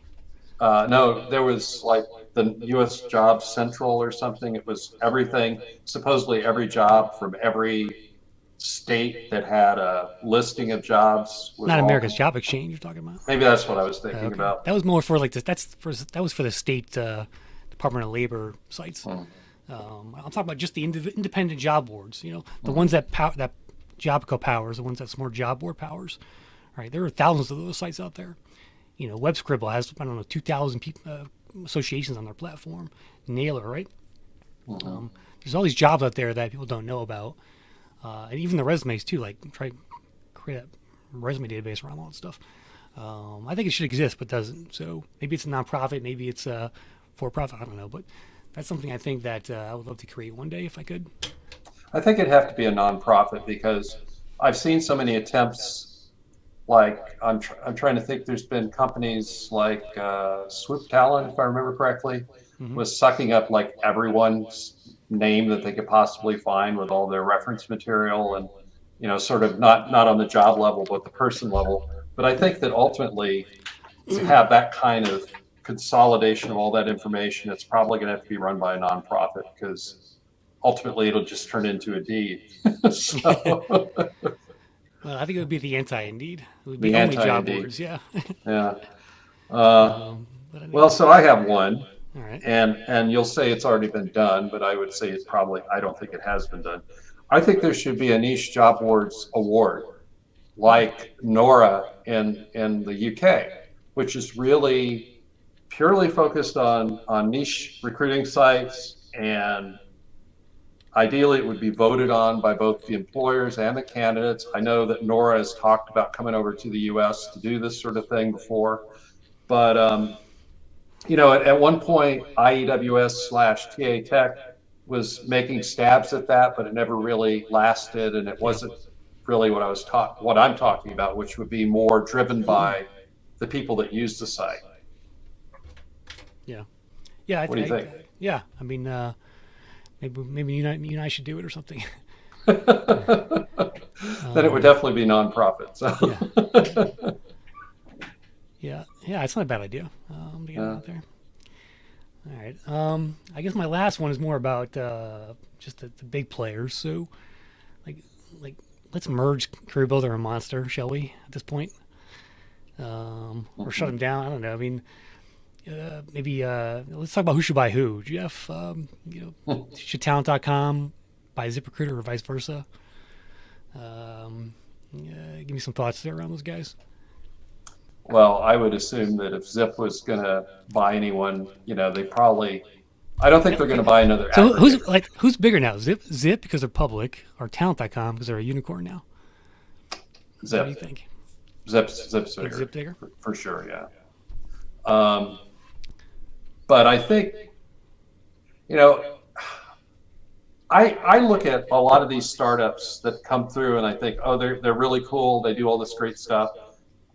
They should be bought. So like my example of this, I talked about this on the podcast early on, is JobSync. I think that would be a really smart thing for one of the up and coming large job boards to buy JobSync and sort of roll that out across all their customers. Yeah. And that could be the log. That could be the login play there too, right? They're kind of bridging that already with the ATSs. Imagine if they could do that for every ATS and job board out there. Have that login. That would be interesting. Have a JobSync login, universal JobSync login for ATS and job boards. That would be interesting. Well, and it's one of the ways that someone could actually competitively work against Indeed, because Indeed will always have that huge technical team and the size and the momentum that they have going. But they're also getting kind of fat and happy, and I think they're probably as vulnerable as they'll ever be to getting taken out on the side from someone else. I know that Zip's probably thinking they're going to do that, but yeah. By the way, I forgot to show this before on my stats, but I pulled up the stats for the major job boards from SimilarWeb, and Indeed's got they still dwarf everybody. It's like 606 million monthly visitors. I guess that's global. And ZipRecruiter has 38. They're number 2. Right. They have a ways to go. So yeah. And Talent.com is not even on that list. At least the top 10 anyway. Where's Jubal? Well, I only see the top 5 here. So Jobs to Careers is next. They got 15 million. Monster 6.71. Career Builder 6.52. Wow. So that's what the latest stats are. And by the way, the bounce rate, they show the bounce rates for these guys. So the lowest bounce rate is Indeed, 34%. And the highest is Monster at 63%. So, well, when you talk about acquisitions, where I look for sort of innovative acquisitions, I tend to look at Stepstone and Seek, because I think I'm probably more Seek than Stepstone. Stepstone's very slow and careful and methodical about buying companies. Seek is a lot more willing to throw some money into this company or that company and see how it works. Yep. Well, Jeff, we hit our mark there, so I appreciate you joining us today. Jeff, cool. Sorry I never killed the echo, but just pretend that I'm, the Wizard of Oz or something. Well, it's good to see you, man. And good to see you. We'll get together in person one day. Sounds good. Thanks a lot for having me on. All right, brother. Take care. Yep. All right. Hope you guys enjoyed that session. That was my favorite one of the day, I think, so far. All right, here. We have a question in here I want to get to real quick before we get Peter on the show. Miguel asks, how can a site build its resume database other than organically? Is there a software or platform to integrate resumes to a job board? There is no software that you can basically suck in resumes from somewhere, Miguel. It doesn't exist. I've been asked that before. Basically, to build your resume database, it's just a matter of driving traffic to your site and convincing your users to create a resume. That takes work. For every 10 visitors to your site, 2 might sign up and 1 might create a resume on there. So it's a numbers game. It's like e-commerce, right? 10% of people who go to an e-commerce site only buy, and it's the same with job boards too. So think about it that way. So it's just a matter of, if you're buying 100 clicks to your site, you might get 10 to apply, you might get a few to register, things like that. So, but yeah, there's no really organically way to do that. The biggest thing I can say there is that I've seen some new job board there. They have some kind of an email list that they've gotten somehow that they use to basically jumpstart their job board. They just basically blast out an email to that list and try and jumpstart things. But yeah, there's no software that does that, I don't think.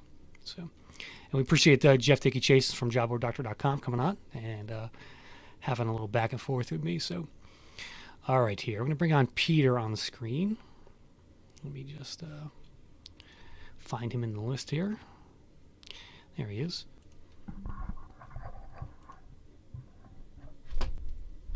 Going to talk about domains next.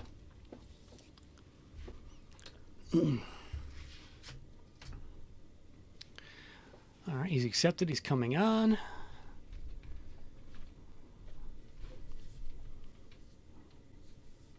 So Peter runs a couple of niche job boards. There he is. Hi. He runs ranchwork.com and also now SEOjobs.com, which we'll talk about too. But how's it going, Peter? It's good. How are you? Do I have an echo? You do not have an echo. Okay, good. Unless the I chat hear you say through you my do. computer, but I also hear you through. Chat, how's he doing there? Does he have an echo? Jeff, echo, echo. Well, please silence all phones. Yes, right. I should have done that. Shame on me. Airplane mode. All right. Well, Peter's a client of mine. We've known each other for many years, I think, and he runs his main site is ranchwork.com, I believe. He started that job board when now? It's how old is it? I adopted it around 2013. It's been in existence in some form since 1998, and they've gone through a lot of different iterations over that time. And my friend was running it, and I noticed it in his domain name portfolio. And it was sort of just a landing page at that point. He had run it as a little boutique job board for years, and then he couldn't quite get any traction, but it was still getting solid traffic.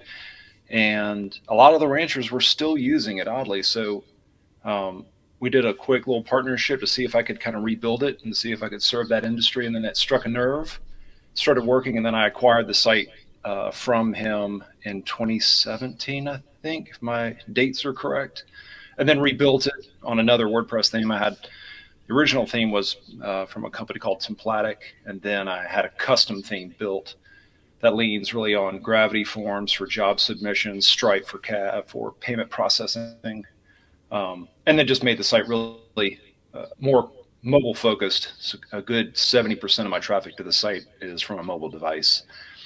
So I wanted it to render well and make sure that rendered well and loaded fast and was easy to navigate for folks and it sort of makes sense. If you're a ranch hand, you're probably on a ranch and you're accessing the site through your mobile phone, and to make it straightforward enough in regards to where to apply, how to apply, phone number, email, or an application link. Yeah. Yeah. Sorry, the chat says there's an echo. Sorry about that, guys, but the replay should not have the echo. I don't believe so. Let me just double. Let me try something here. Default microphone. Does it echo now? So Steve said someone's gone. I did turn my volume down too. You. Turn your volume down a little bit, Peter, just enough so you can hear me. Yeah, I can lower it down maybe. But anyway, all right. So I want to talk about just keyword focused domains today with you, because that's what you run, what you're good at. Sure. So why choose a job focused domain name in your opinion? What are some of the benefits of that? What I've found over the years from this domain, my background tends to be like domain first development. I'll try my best to find like a keyword rich domain and then leverage some of the somewhat to say to a point, the kind of built-in trust and authority some of these domain names, and especially .com domain names have. Ranch Work is one, but I also own ranchjobs.com, and I redirect it to Ranch Work. But to leverage kind of the trust and authority and the simplicity of some of those domains from a branding standpoint, it's a whole lot easier for folks to remember ranchwork.com than ranchworkintheusa.com. So I love the simplicity of some of those names from a branding and from a typing aspect. And if you're building it from scratch, it gives you a little bit of a leg, at least a foot in the door is what I've found on job domains and other projects that I've worked on. If I have a really good descriptive .com domain name that represents an industry, it's made it a little bit easier for me to get folks to answer the phone, reply to an email, walk up to me at a conference and actually engage in the conversation. And when I found that out early on, when I started building in roughly 2004, 2005, I saw kind of early positive response from building on good .com domain names. So I started continuing to go down that rabbit hole. That's how I found my way into Ranch Work. I only stuck with Ranch Work because the name had already been branded since '98. But when COVID hit, I had an opportunity to acquire ranchjobs.com. And that dang thing, Chris, it's one of my number one advertising sources. The amount of type-in traffic that I receive from folks just going up into the browser bar and typing in ranch jobs and adding .com. And I track it via redirect and have UTM parameters on there, so I can see how much traffic it's driving every single month. It's been one of the best investments. I spent roughly $5,000 to acquire it right when COVID hit. Really? So, what is that number then on a monthly basis? Well, let's see. If you don't mind, I should have had that number. I'm really curious, yeah. It's just right off the top of my head. I use Clicky as mine. I know you use Stat Counter, which I do use Clicky, as I've heard well. that one, yeah. Clicky has treated me well. I'll do past 60 days. The domain itself, Ranch Jobs, has driven me 783 visits over the past 60 days. So I essentially apply maybe a 50 cent. Well, I'll just do $1 a click. So if I was buying that traffic through Google, it'd be $1. So $350 a month I'm getting. And once I pay off that investment, it's just a little engine that keeps pushing traffic. And it's a chess piece off the board. It takes off that domain name. So removes a competitor from the market, yeah. Yeah, so I bought it. I bought ranchjob.com. I bought ranchemployment.com. Just if any other competitor got a wild hair and they wanted to compete with me, it makes it a little bit more difficult for them to jump into this industry. Yeah. And you only paid 5K for it. That's a pretty good price. Yeah, the first offer was I knew the owner. It was a domain name investor. He knew I was running ranch work, and the first quote was 15 or 20,000. I think it was 15,000, and he knew I was running it. It seemed a little bit overpriced for me, so I just shelved it. And then COVID hit, and the financial world was going sideways. I was a little unnerved, but that for some strange reason that domain popped into my head, and so I pinged him in maybe a rare hope that he may be a little flipped out too, and maybe he just wanted some extra cash during a crazy financial time. But I went through a domain brokerage, so he didn't know it was me. So I went through a company called Afternic, who's owned by GoDaddy. Went through them, submitted an offer, so it was an anonymous offer to them. Uh, what did I offer? It was like $2,500 just to make sure they knew I wasn't a tire kicker. They came back at I think 10 or something. The broker called me and we just spoke on the phone, and he started just kind of feel me out. He threw out 5 grand. Would I accept that? And as I just told him I wanted to chew on it, but I chewed on it. It seemed like a pretty good deal, down from 15. And I had 5 grand liquid at the time. So I was like, let me just spend it and get this thing off the table. And what I expected was true. I was expecting a lot of folks were just typing it. I've seen this before where you'd be surprised. There's a segment of the population that skips the search engine and they just go into the top of the browser bar and type what they're looking for and add .com to the end. And especially in this job industry, they want a zoo job. They'll go up into the browser bar, zoojobs.com, ranchjobs.com. I see it for SEO, SEOjobs.com. I'm getting type in traffic every single day. That's quite valuable. And I don't have to pay for it. I have to pay for the domain. And sometimes those can get expensive. Only once, though, yeah. Only once. And I treat it like real estate. I'm buying real estate. I don't have to, and then the holding cost is monumentally low. It's $10 a year to renew the domain. And then the onus is on me to build, develop, and curate the jobs, but baby that little project to make sure it's catered. It's catered to. Yeah. What you kind of talked about the progression there of negotiating. What's sort of the key takeaway when negotiating for a domain like that? I'm always willing to walk away, and be willing to walk away and just let time be your friend if you don't want to spend a certain amount. But at the same time, I spent 5 grand. It's, for me, that's a fair amount of cash. But understanding when an opportunity is there, just to go ahead and not think too much about it and just get it. I mean, I spent 15 grand on SEOjobs.com, more than I wanted to spend. The first offer was roughly $10,000, and they came back. Their list was 15. I thought I might be able to get it for 9 or 10,000 bucks, and they held firm at 15, and it was worth 15. I was just hoping to save a little bit of money, and I was trying to find another project to build, alongside ranch work. Now, I built a few others. I built cooljobs.com, which I sold to an agency here in Atlanta. It was a competitor to coolworks.com. Are you familiar with Coolworks? Yeah, Coolworks, yeah. Great outdoors. So this was a competitor to them.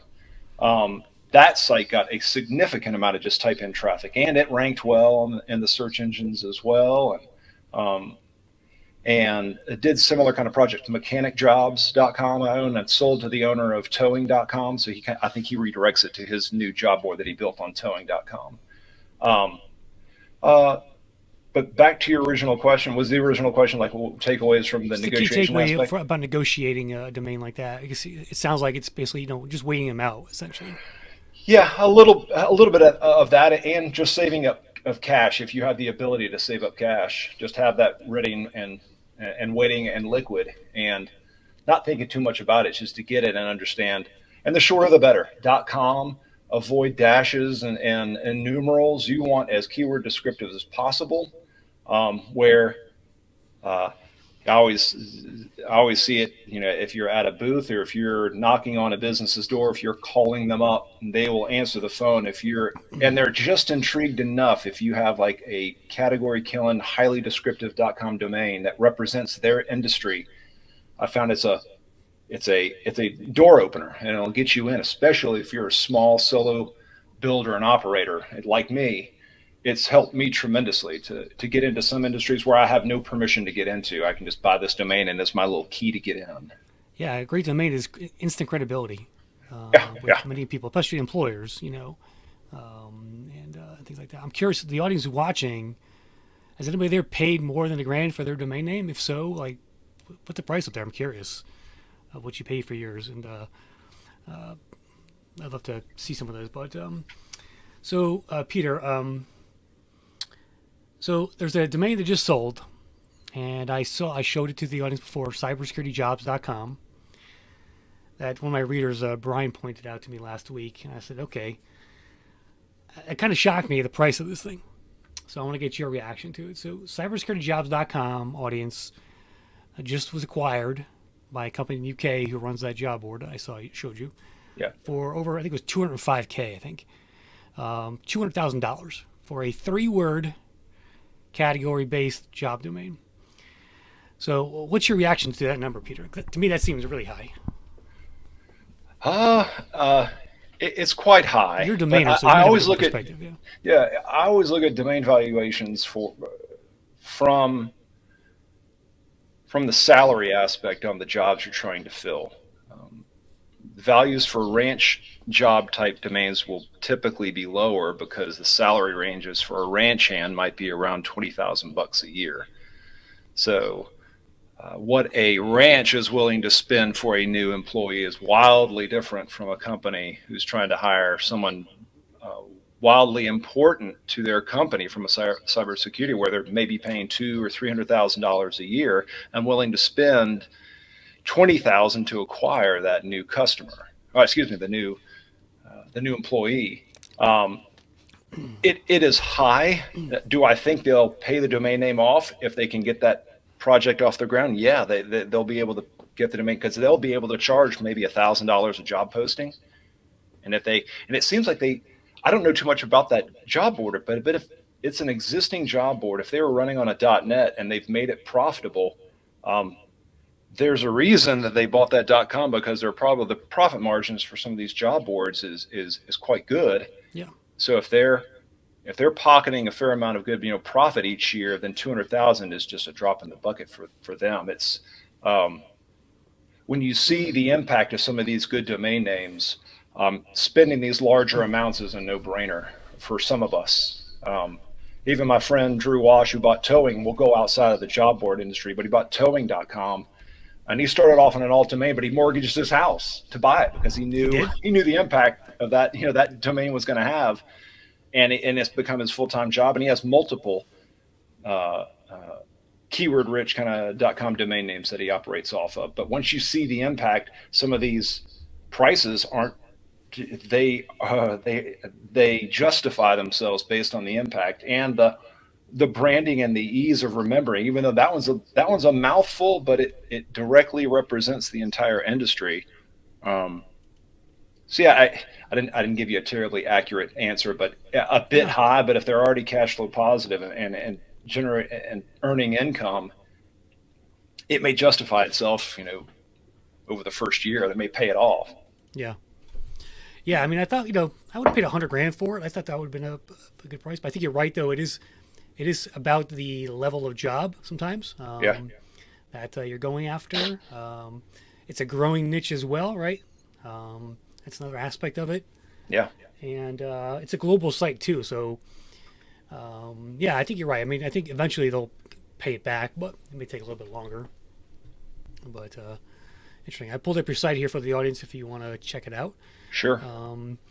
So let's see here.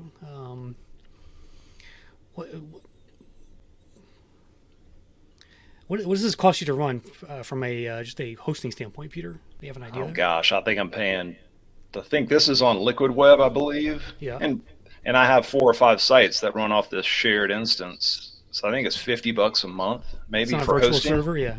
Yeah, for the server. Yeah. Yep. So I have this and SEO jobs on the same server, so they'll just share. How many postings you get a day on here, roughly? 3 to 5. 3 to 5. And then I have free. So I have free listings if you post. And it's funny to watch you kind of break down some of these sites, because I try to do a lot of what you're recommending. big buttons for post Yeah, a look at job. that right here, the audience. Yeah, Big post a job right here.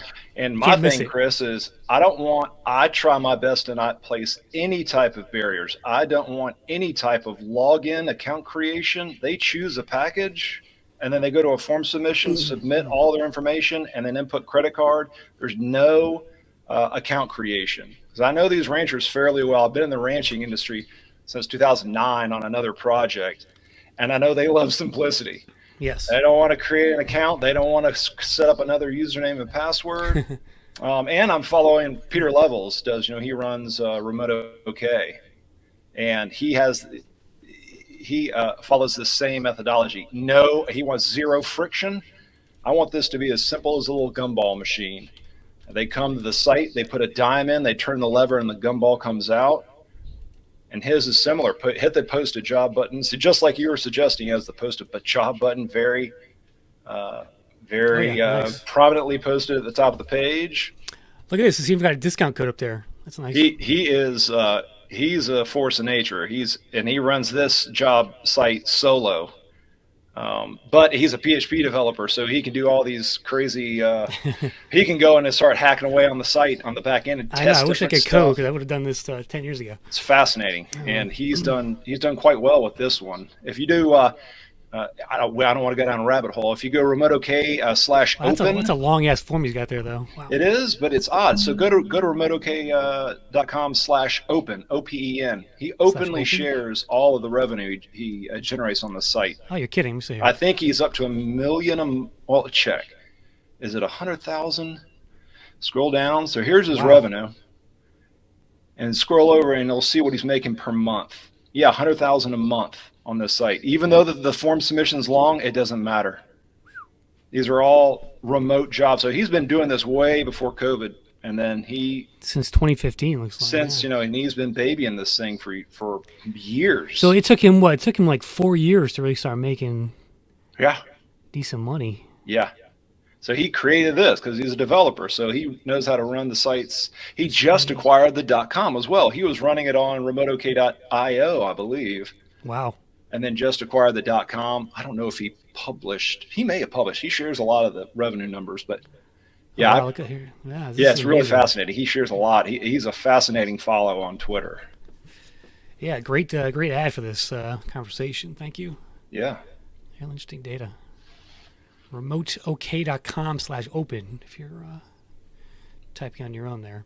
Yeah, and honestly, I study his post a job section to make sure he's testing stuff constantly to see how is this received by his community. If you scroll down, as you're building the job listing, the price will dynamically change on the page. No way.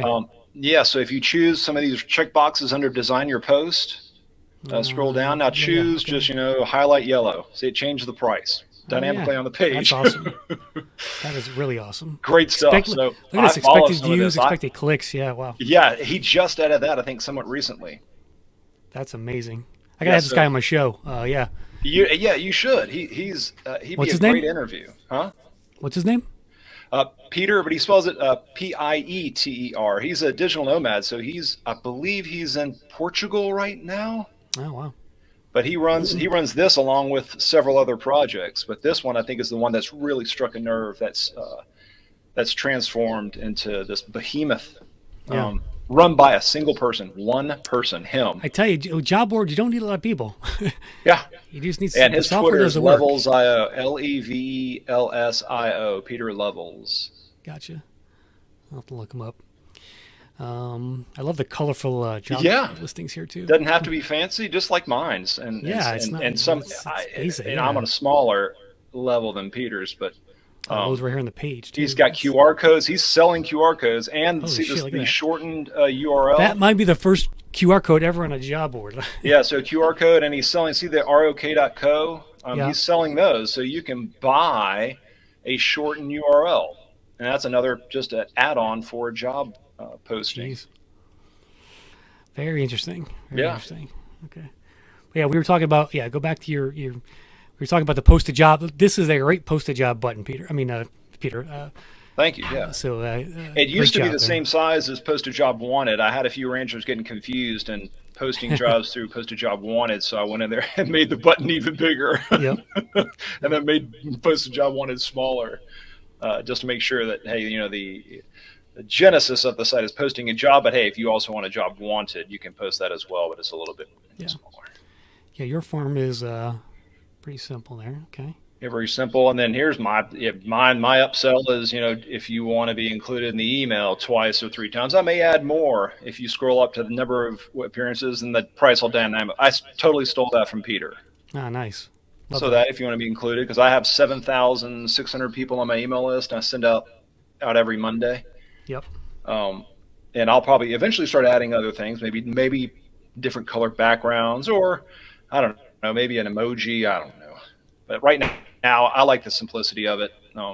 It keeps it simple for me, and then it's just tied into PayPal or Stripe on the back end for payment processing. Very cool. Now let's take a quick look at SEO jobs. Sure. Since that's your newest site. Now, when did you launch this? Oh gosh, good question. Late September, October. Gosh, is that right, Chris? In 2021. Okay, so not even a year yet. Not a year yet. No. What's monthly traffic like right now for you?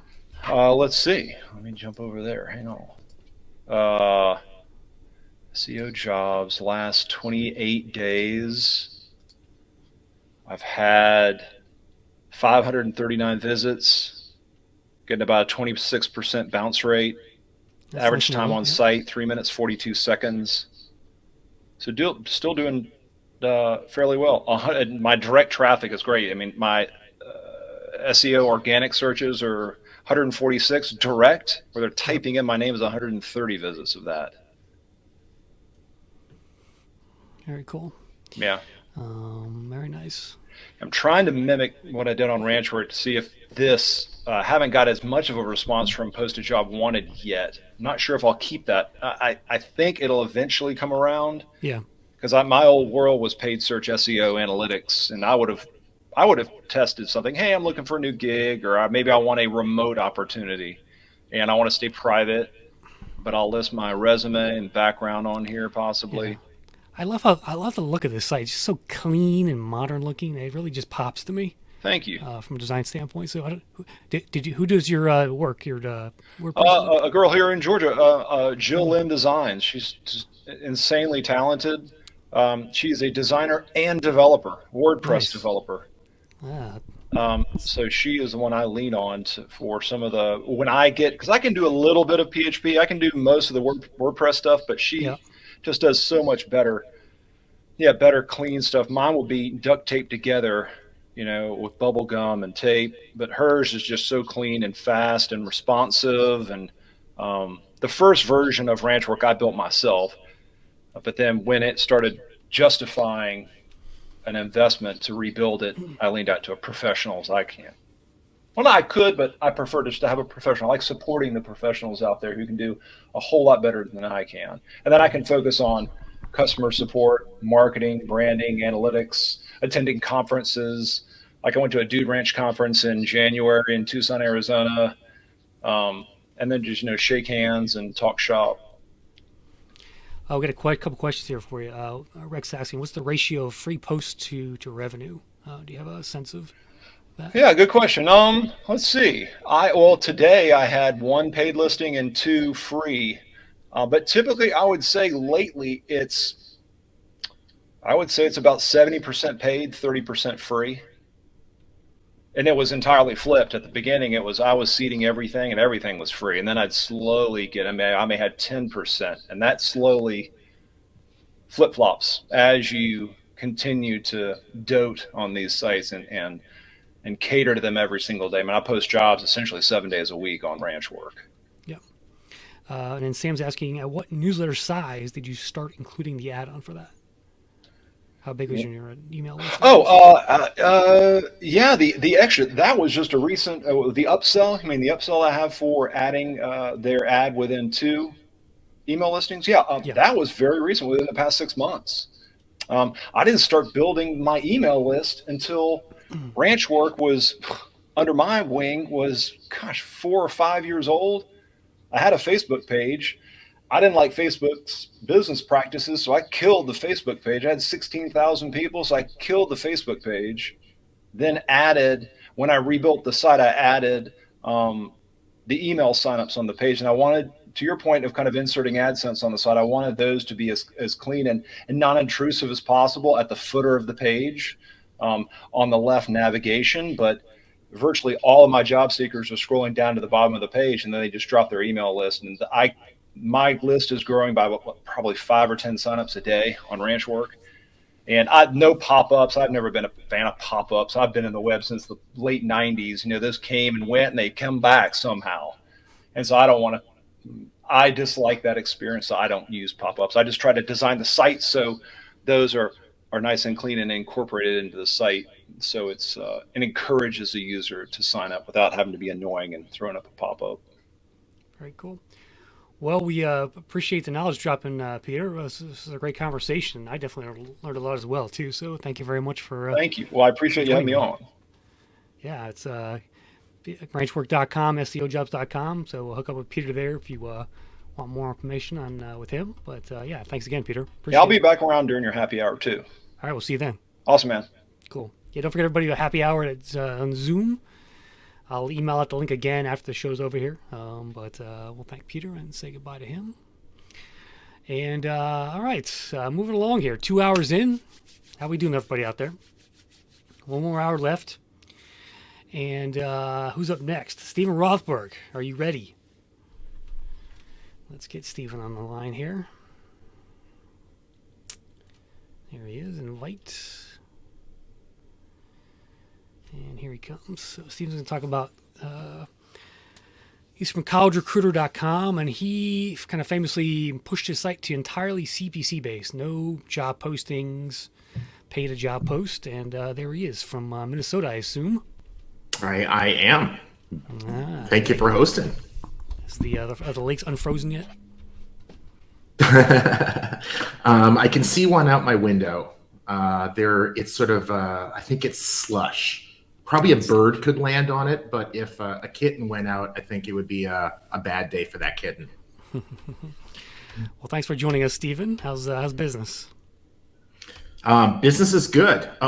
Jeff is saying here comes trouble. So apparently he's listening, so we're going to have to behave ourselves. Business is good. Like a lot of job boards, we had a rough couple of months when COVID started.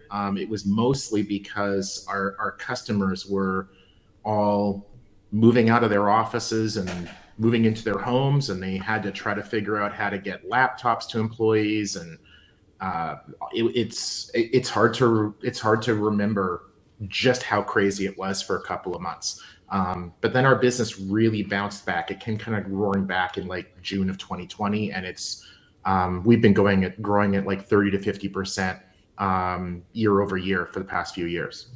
Very cool. All right, to share your screen, just mouse over your picture. You'll see an icon there, and he's got some slides for us today. It's there. Okay, share screen. Okay, so I need to get the PowerPoint. I've got it loaded behind. Yeah. So play from start. Just choose like entire screen and then click on it, and then I'll let you know when we see it. You won't be able to see the chat when you're presenting, so I'll ask any questions if we need to. All right, there we go. Good? Yep, we're good. All right. I'm going to run and take a quick bathroom break. I'll be right back, Claudians, and Stephen will... All right. Well, your dog's going to go in an hour, and you can go now, so that's fine. So... hey, thanks everybody for joining. I'll try to keep an eye in the chat. It's for me, it's kind of over on the right of my screen. Definitely interrupt with questions or whatever as we go. I'm going to try to finish a little bit early so that Chris will have an opportunity to ask questions, push back, disagree, whatever. As Chris was saying, I'm in Minnesota. For those of you in other areas of the world, this is pretty much what it looks like here right now. Snow's mostly gone, but sort of still piled up in the corners. And that horizontal thing in the background is what we call skyways. If you go to downtown Minneapolis, there are about 300 of those connecting various buildings so that we don't have to go out into the cold weather. People around the world will know Minnesota. A lot of them will know it for Prince. And also, this is where George Floyd was killed a couple of years ago. That created a lot of change in society right around the same time COVID did. Certainly in our community, He was killed about 5-6 miles away from where I live. So it was quite a difficult time here. That's for sure. But mostly life here is pretty good. We have 12,000 lakes in the state, about 300 in the metro. And if you ever watch a sporting event from the Twin Cities, you'll probably see a view like this. That's downtown Minneapolis in the background. I'm going to be talking about programmatic and cost per click. Today, College Recruiter is a job search site. Several million students and recent grads use our site a year. And at any given time, we have about 1.5 million postings active on our site, about 40,000 articles, blogs, videos, etc. And then we partner with hundreds of college and university career service office sites, online college newspapers, and other career sites, both buying and selling traffic. If anybody wants to reach out to me about anything related to the presentation, my contact information was at the beginning and it's at the end, or just email me, steven@collegerecruiter.com. So first, before we really dive in, I just want to make sure that we are working with the same definitions, because different people will talk about these things in different ways.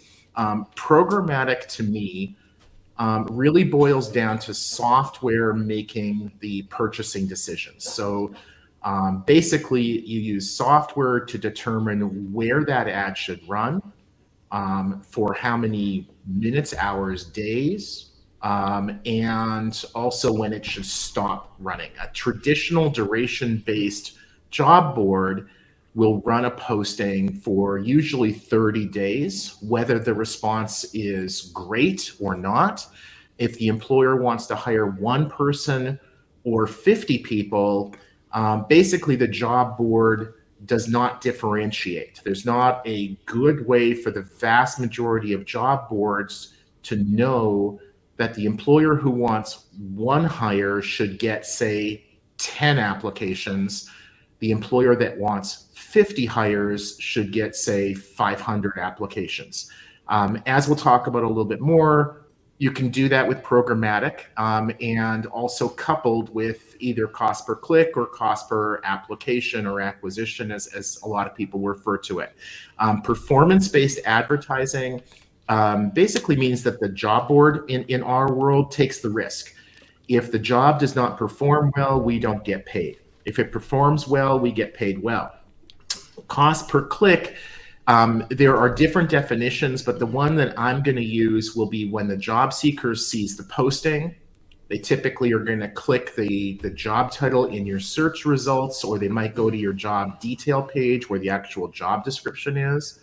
And then they're going to click your apply button and go over to wherever the application page is hosted. For our site, most of our customers are Fortune 1000 companies, government agencies, and other employers that hire at scale. And they virtually all want the candidate to go to their applicant tracking system, the page that the employer hosts. And so when we charge for a click, it's the candidate is going to the employer's site, whatever URL they provide to us. We're seeing more desire by the advertisers, whether it's other job boards, job distributors, applicant tracking systems, employers, but whoever's buying that job posting from us, we're seeing an increased desire by more of them to pay per application. So the candidate would go over to, say, the employer's site and they'll apply, and then we'll get paid. So far, we've had... What's the average cost per application? Great question. So on a cost per click basis, this probably provide better context. Cost per click basis, as recently as a couple years ago, 70 cents was very normal in the US, I'm talking. In other countries, it's almost always lower. And in most countries in the world, around the world, it's in the pennies, like the single digits for a click.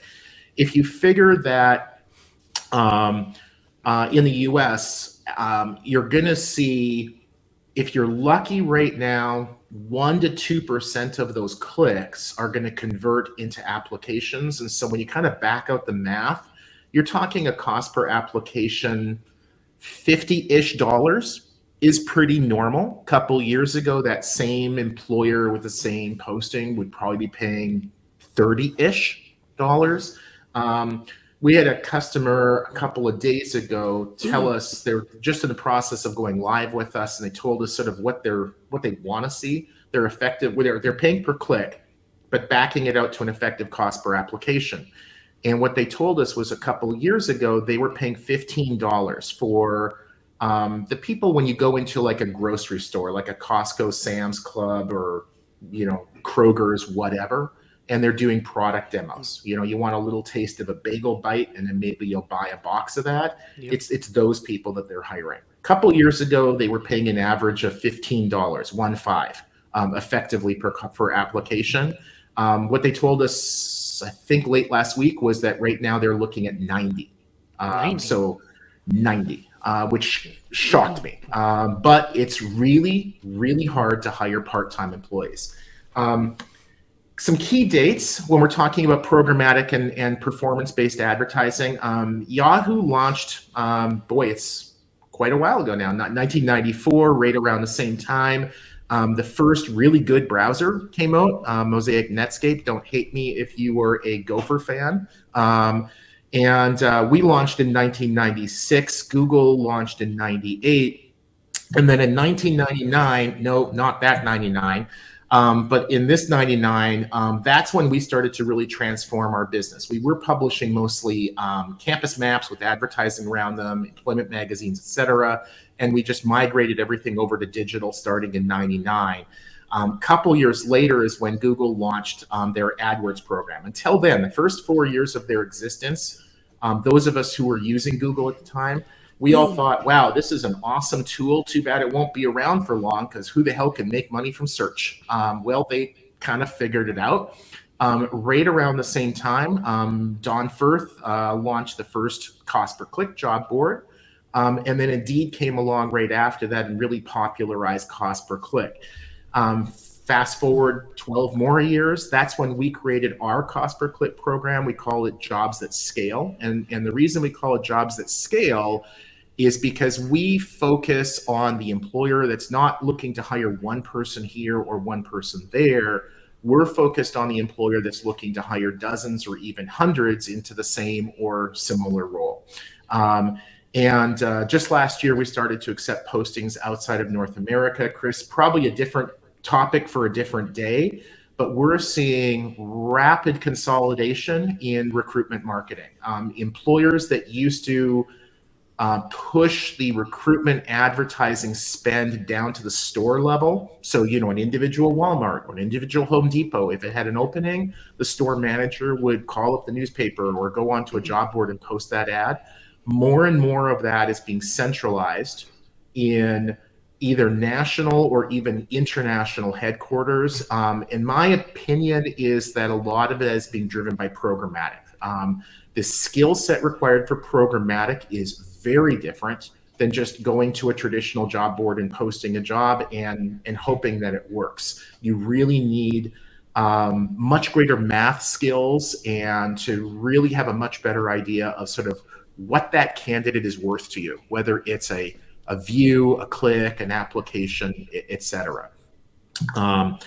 So what's the benefit of programmatic and performance-based advertising? Well, to the employer or other advertiser, the other advertiser could be another job board, it could be an ATS, it could be a job distributor.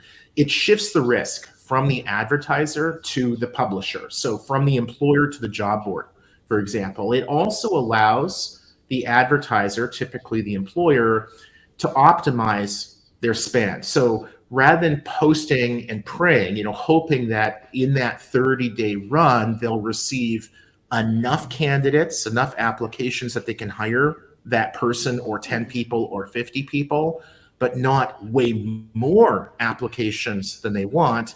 Instead, the employer can use rules, program them into the software, that as soon as they've reached a certain number of, say, clicks or applications, the ad stops running. You can also program rules in that might say something like, run the ad this way for, say, 3 days or 7 days or 14 days. And if you hit this many applications, then decrease what you're paying on a cost per click basis. In other words, you're getting close to the total number of applications that you want, but you aren't quite there. So you can kind of reduce the cost per click and save a little bit of money, or the other way around. Hey, I'm hardly getting any applications after a week. Increase the cost per click, which should drive more quantity and then hopefully also some applications. I love cost per click and other performance-based advertising, in part because it better aligns our interests with that of our customers. At the end of the day, the employer has no interest in posting an ad to your site. Let's be honest. We are tools. We're a means to an end. What they really want to do is hire that person. And so the closer that we can align our interests to theirs, the better it is in the long term for both of us. Again, we take on some of that risk, but if we perform well, then with risk comes reward. What we've seen is a significant increase in revenues. You do make a lot less money per posting on average, but what ends up happening is that rather than an employer posting 1 or 2 jobs to us, only the jobs that they're the most desperate to get candidates for and are the most convinced that we're going to be able to help them. Instead, because we shoulder the risk, typical employer will say, run whichever of our jobs you think you're going to be able to perform well for. So rather than running a couple of jobs, they might run 1,000 jobs with us. So even if we only make a couple of dollars per posting, if they're running 1,000 jobs, we're going to make a lot more money than if they just run 1 or 2 jobs with us. Something that's interesting, I heard Chris Foreman from Appcast talk about this several months back, but there's some emerging data that programmatic is also good for diversity. And I don't think that there's anything inherent in the code or the methodology or the software. I think the reason that it is good for diversity, that you get a higher percentage of people of color, higher percentage of women, is that when the employer is essentially choosing what job board to run the ad on, it's not so much a beauty contest. They're not as likely to run that ad only on the site that they saw featured on the Super Bowl. Those sites tend to skew heavily male and Caucasian.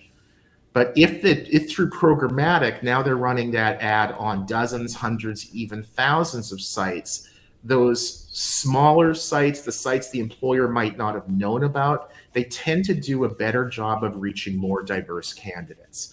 And then also operational efficiencies. A couple of people, I think, including Jeff Dickey-Chasen's talked earlier about the TA Tech. They had a couple of conferences here in Minneapolis 4 or 5 years ago about programmatic.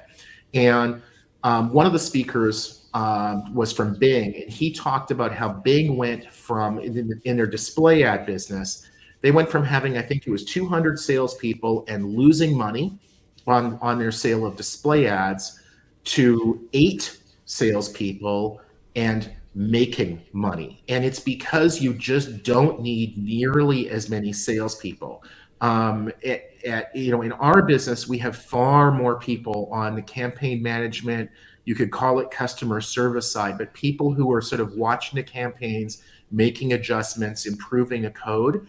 We have far more people with that than we do people who are talking to individual employers. So shift to programmatic. Right now, recruitment advertising in the US is about a $7 billion, with a billion with a B, business. It's about 3 times that globally.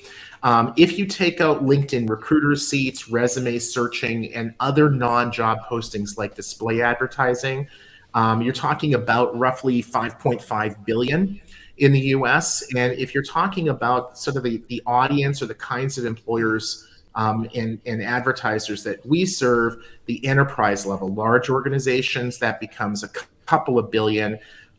In the last year, the current estimates are roughly 3/4 of that was programmatic. Now, there is no way that employers, enterprise level employers, spent 3/4 of their budgets on programmatic. So where's that coming from? It's mostly spending between job boards.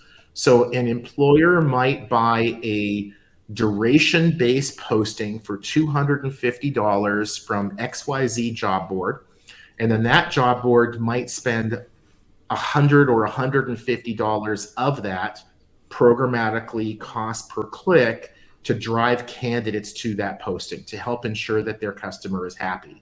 And then the job boards that get that $100, they might turn around and they might spend a portion of that with other job boards. Very quickly, you have the same ad running on dozens, hundreds, even thousands of sites. But as soon as that employer has received enough applicants, typically that job posting comes down. We see postings going up and down within hours because the employer's needs have been filled. They've received enough applications. My best guess is that within about 3 years, 90% of recruitment advertising in the US is going to be programmatic. Where do I get that number from? It's not really made up. That's what you see on the consumer marketing side. So almost all of the consumer marketing, digital advertising is purchased through sites like Google and Facebook. About 90% of that is programmatic. Employment advertising, recruitment marketing, call it what you will, always follows consumer advertising. If anybody wants to look brilliant, just take a look at what's happened in consumer advertising over the last 5, 10, 20 years, and then pretend that you're Confucius and say that it's going to happen in the employment space, and you will probably be right. So let's talk about programmatic specifically and whether this is something that your site needs to worry about. So if you are thinking about whether programmatic is something that you need to worry about for your site, ask yourself about the market that you're in. If you are in South Africa, your market is very different than if you're in the United States.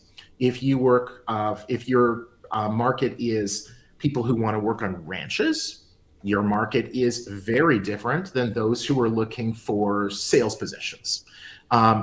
In order for programmatic to work well, you need 3 things. One is there needs to be a lot of advertising, recruitment, job posting ads being purchased on a cost per click or cost per acquisition basis in your market, in your niche. It has to be highly fragmented. There are loads of countries around the world where there's 1, maybe 2 dominant players. Think Germany, think Poland. A job board there might own 80 or 90% of the market. They are far less likely to want to sell advertising on a cost per click basis than to charge you $2,000 for a posting for a month. And then the other thing that you need that isn't really happening all that often yet, but we're seeing a huge increase in this over the last 6 to 12 months, is you need what might be called a hook into the ATS. In other words, for performance-based advertising and programmatic to work well, the employer has to be able and willing to share their conversion data. Which of those clicks converted into applications?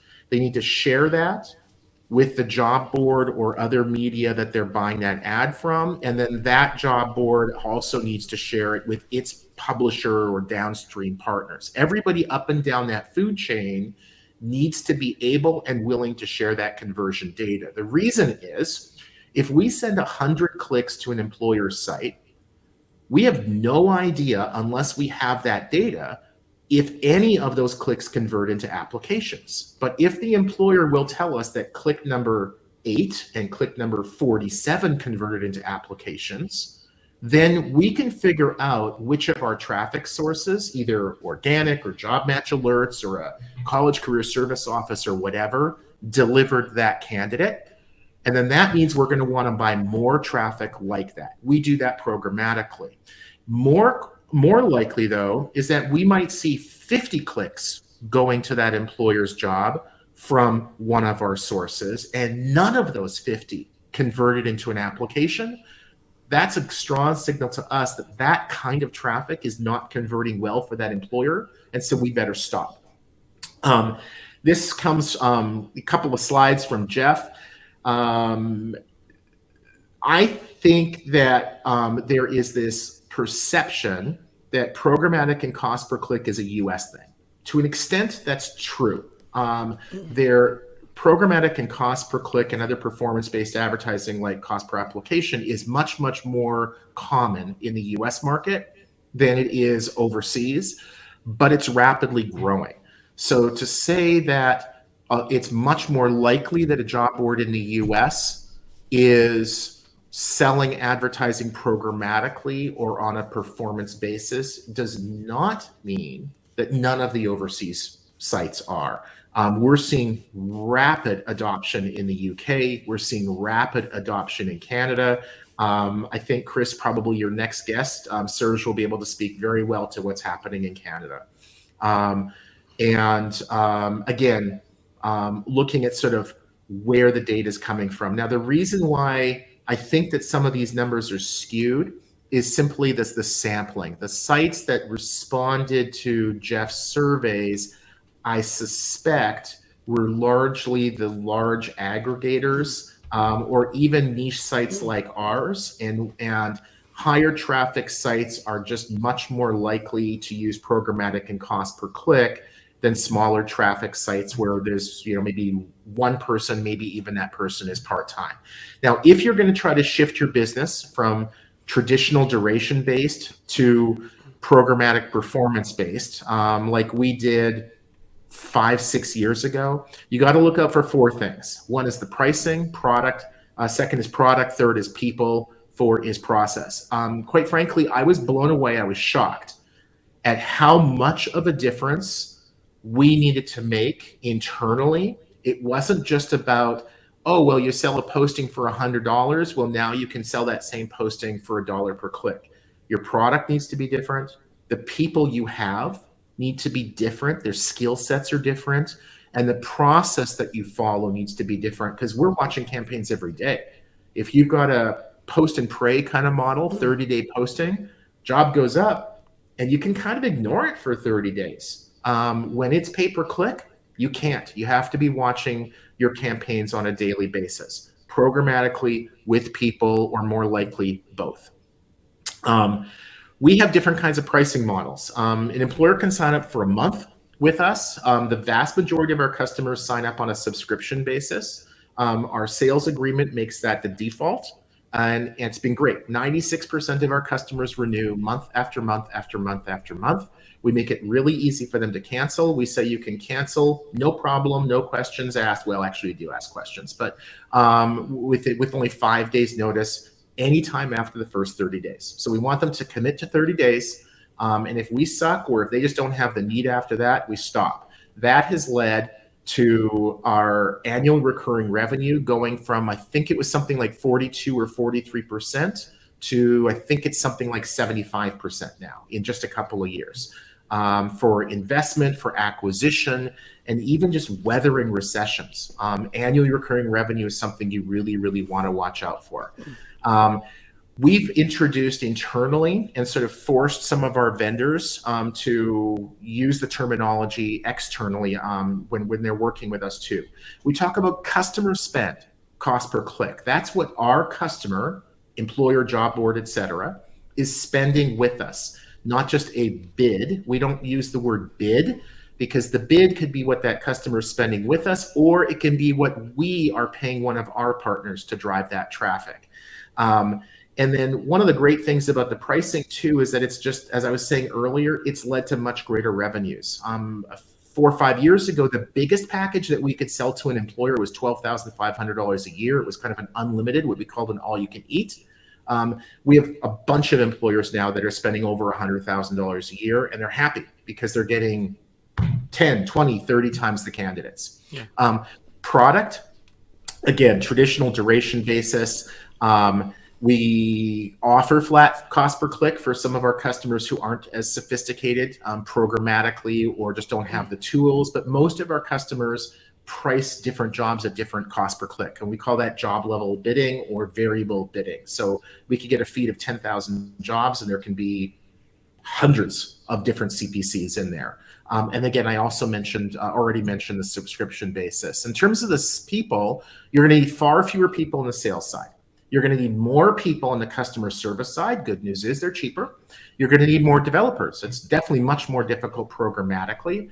But bottom line is everybody in your organization, top to bottom, they need to be creative thinkers and they need to be good at math. They need to be good at it and they need to love it. And if they aren't, they're not going to survive in your new environment. And then the process, very different. When we onboard a new customer, traditional duration based, set it and forget it, posting runs for 30 days. Gee, I hope you get a good response. When it's cost per click, cost per acquisition, you have to be watching those campaigns. We have some customers who have a fixed monthly cap. We will spend up to $2,500 a month with you or $10,000 a month with you or whatever. And we have other customers who just say, nah, just keep running our ads. And once you've sent us enough candidates or our budget's exhausted, we'll turn off our job feed. We won't send you our jobs anymore. And you're going to have traffic managers. You're going to have somebody who's watching those campaigns every day to make sure that you're hitting your customers' metrics. The posting revenue is up. If you take nothing else away from from this presentation, one thing I would just say is, at the end of the day, money chases quality. If you can deliver quality traffic to your customers, then the money is going to come to you. No job board ever charges too much if we deliver candidates that the employer wants to hire. If we don't deliver candidates that the employer wants to hire, I don't care if you charge $1, it's too much money. The reference to open IOs, more and more of our customers are managing the jobs on their end, what jobs they send us for how long, what the CPCs are going to be. And so our budgets are unlimited. They're just in control and we run their ads. And then I was mentioning at the top of the presentation, we've had significant growth in revenue, annually recurring revenue. It's mostly from jobs that scale. And now for the last year or so, we were also doing this internationally. And that's been interesting with different currencies, et cetera. So Chris, I apologize for sucking up almost the whole half hour, but happy to answer any questions or thoughts. Nice. Well, appreciate that, Stephen. It's sure. A good look at going programmatic, and appreciate the knowledge drop in there. So, any questions from the audience for Stephen? No. All right. I guess we'll say adieu. All right. I'll see you at the happy hour. See you at the happy hour. Okay, man. Thanks a lot. Cheers. All right. Wrapping up. Half hour to go, and let's get Serge and Yves on the line here. Let me find them. There's Serge. Let's find Yves. There he is. Okay. Invited you both. Hello, Chris. Mr. Boudreau. Yes, sir. Yes, sir. And Yves should be on as well. Yep. And to your point, we are not related. It is true. We kind of. He's 6'5". I'm 5'10". On a good day. On a good day. A lot of Boudreaux in Canada, eh? There is in the part of the world where we're from. Yes, there is a whole slew of them. Awesome. Serge, you bought the same glasses I got. Yeah, you're not. Got to follow the CEO, right? You got to look like him. Nice. All right, let me do the intro here, and we'll get rolling. So for the audience, in February, alongside an HR tech startup that helps companies create a more human connection between employers and seekers, raise $8 million in Canadian dollars. Part of that funding was used to acquire one of Canada's leading job boards, Career Beacon, careerbeacon.com. I'll put a link in the chat in a second. Now the Alongside team is using the funding to modernize, differentiate, and innovate and support job seekers through every step of their career journey. So this includes finding their first job, leveling up their career, creating a career path that they're excited about. So joining me today are Yves Boudreau, CEO, and Serge Boudreau, their VP of Business Development. So hey, guys. Hey, thanks for having us. Awesome. Good to see you, and looking forward to the chat. So Yves, I have a quote here from your press release. I want to just quote from and start out here. It says, job boards have been one area where the experience does not live up to the job seeker expectations, which is why we decided to acquire Career Beacon as an initial step towards our bolder vision. That vision is to revisit and rethink every aspect of the job seeker journey and make sure that we are doing everything in our power to improve the experience for job seekers in their quest to find life-changing career opportunities. So, first question for you is what's one specific thing about that that you plan to do with Career Beacon to improve the job seeker experience? Well, I don't think there's one specific thing that really we can point to. Like, if we look at historically, prior to acquiring Career Beacon, our parent company alongside, which is an ATS, always looked at both the experience on the job seeker side and the employer side equally. Probably more than any other ATS, we've really invested in creating an experience that job seekers felt was worthy of their time. So I think like the essence of who we are as a company hasn't changed, even though we did acquire Career Beacon, and it is a different business that we're merging together now those two different cultures and two different historical trajectories that we've had as a business. But the core of alongside is still what drives Career Beacon today, and will drive it in the future. And what our core has is an immense level of empathy towards the challenges that job seekers have, not only for finding employment, but for being treated with a certain level of respect in terms of being, trying to have mechanisms in place so that the inputs that they're putting in, that there's some type of response to the time that they're putting in to do this. And job search can be, for some people, it's a bit of a passive thing, but for other people, it's life changing. It's something that they either need to do to provide for their families, or they fall into hard times. Some people might just be passively looking because they're bored at their job and they want to try and explore what else is out there for them. But regardless of what their motivations are, I think there's massive gaps within that relationship between the job seekers and the employers, where we're asking a lot of job seekers, but we're not giving them a whole lot on the other end. So as far as transparency, as far as expectations of what the process is going to look like when they do put their time in, whether they will hear or not hear from the employers at the end of the day. But I think we want to even take it a little level further. We're very good at building products that people love using. So my vision for this business is that we have the best talent marketplace, but with the most robust set of tools that for both employers and job seekers that bridge that gap. So everything from interview preparedness to creating better resumes to helping raise their level of confidence throughout the process, because it can be very deflating for someone to go through and look for those opportunities. So I think combining our strengths, which is product execution, this is what we've historically been very good at, and combining that with the empathy that we have as humans, I think is why we're going to succeed. Interesting. Yeah, I think a job board can certainly help with that journey overall. Just even small things like I remember I helped a client a couple years ago. Just when someone gets redirected off a job listing today, they go to the ATS, but when you click that button, you don't actually know as a seeker what's going to happen. So explain it to them, right? Tell them up front before they click the button. Here's what's going to happen, right? Things like that. So yeah, that's a simple example, I think, of how a job board today can help out that process along. But Serge, give us a quick history of Career Beacon and talk about your sort of your plan to make it bigger.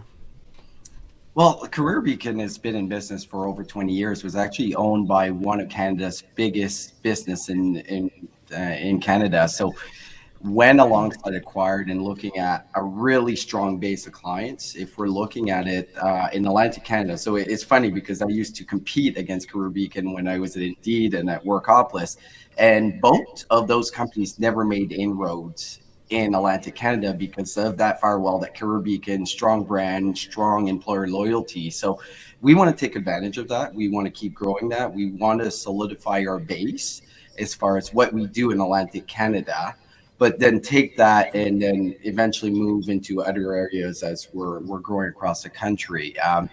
Right now, if we look at, we don't do any backfill outside of Atlantic Canada. We don't do really anything. We really don't focus on the market. So we've done a couple of things. When you asked, like, what is our plan? We actually just hired our new head of SEO that came from a very big competitor that we're not going to share on this call because we don't know if they know that he came over to us. So I don't believe anybody from Indeed is on this call, by the way. no, there's no, it's not Indeed. So Okay. I'll let you guess the other ones on that end. It's one of the top. It's one of the three. One of the big threes. Gotcha. Yes. So that is a big proponent of growing and building a foundation outside of Atlantic Canada as far as getting the jobs, getting good quality jobs. Because I know during the I've heard a couple of times of how important backfilling is, especially for areas where you don't have a lot of jobs. But we really want to be focused on backfilling on jobs that give clients a really good experience, which right now we're seeing, like, the experience in Career Beacon is really good. We can still improve it, but we want to have that model across the board. So we're going to create the foundation with SEO, and then we're going to target specific markets one at a time. As you know, it's very tough in North America to grow inroads with the big players. So we don't want to be another Indeed, another Zip, but we will be competing with them. You can't ignore the fact, especially if we're going into a bigger play. But I think if we can create that foundation, that we can leverage the foundation we already have a strong brand, and then start creating really good quality jobs across the board and having a good candidate experience, but also an employer experience that is really focused, will drive our growth in the rest of Canada eventually. Yeah.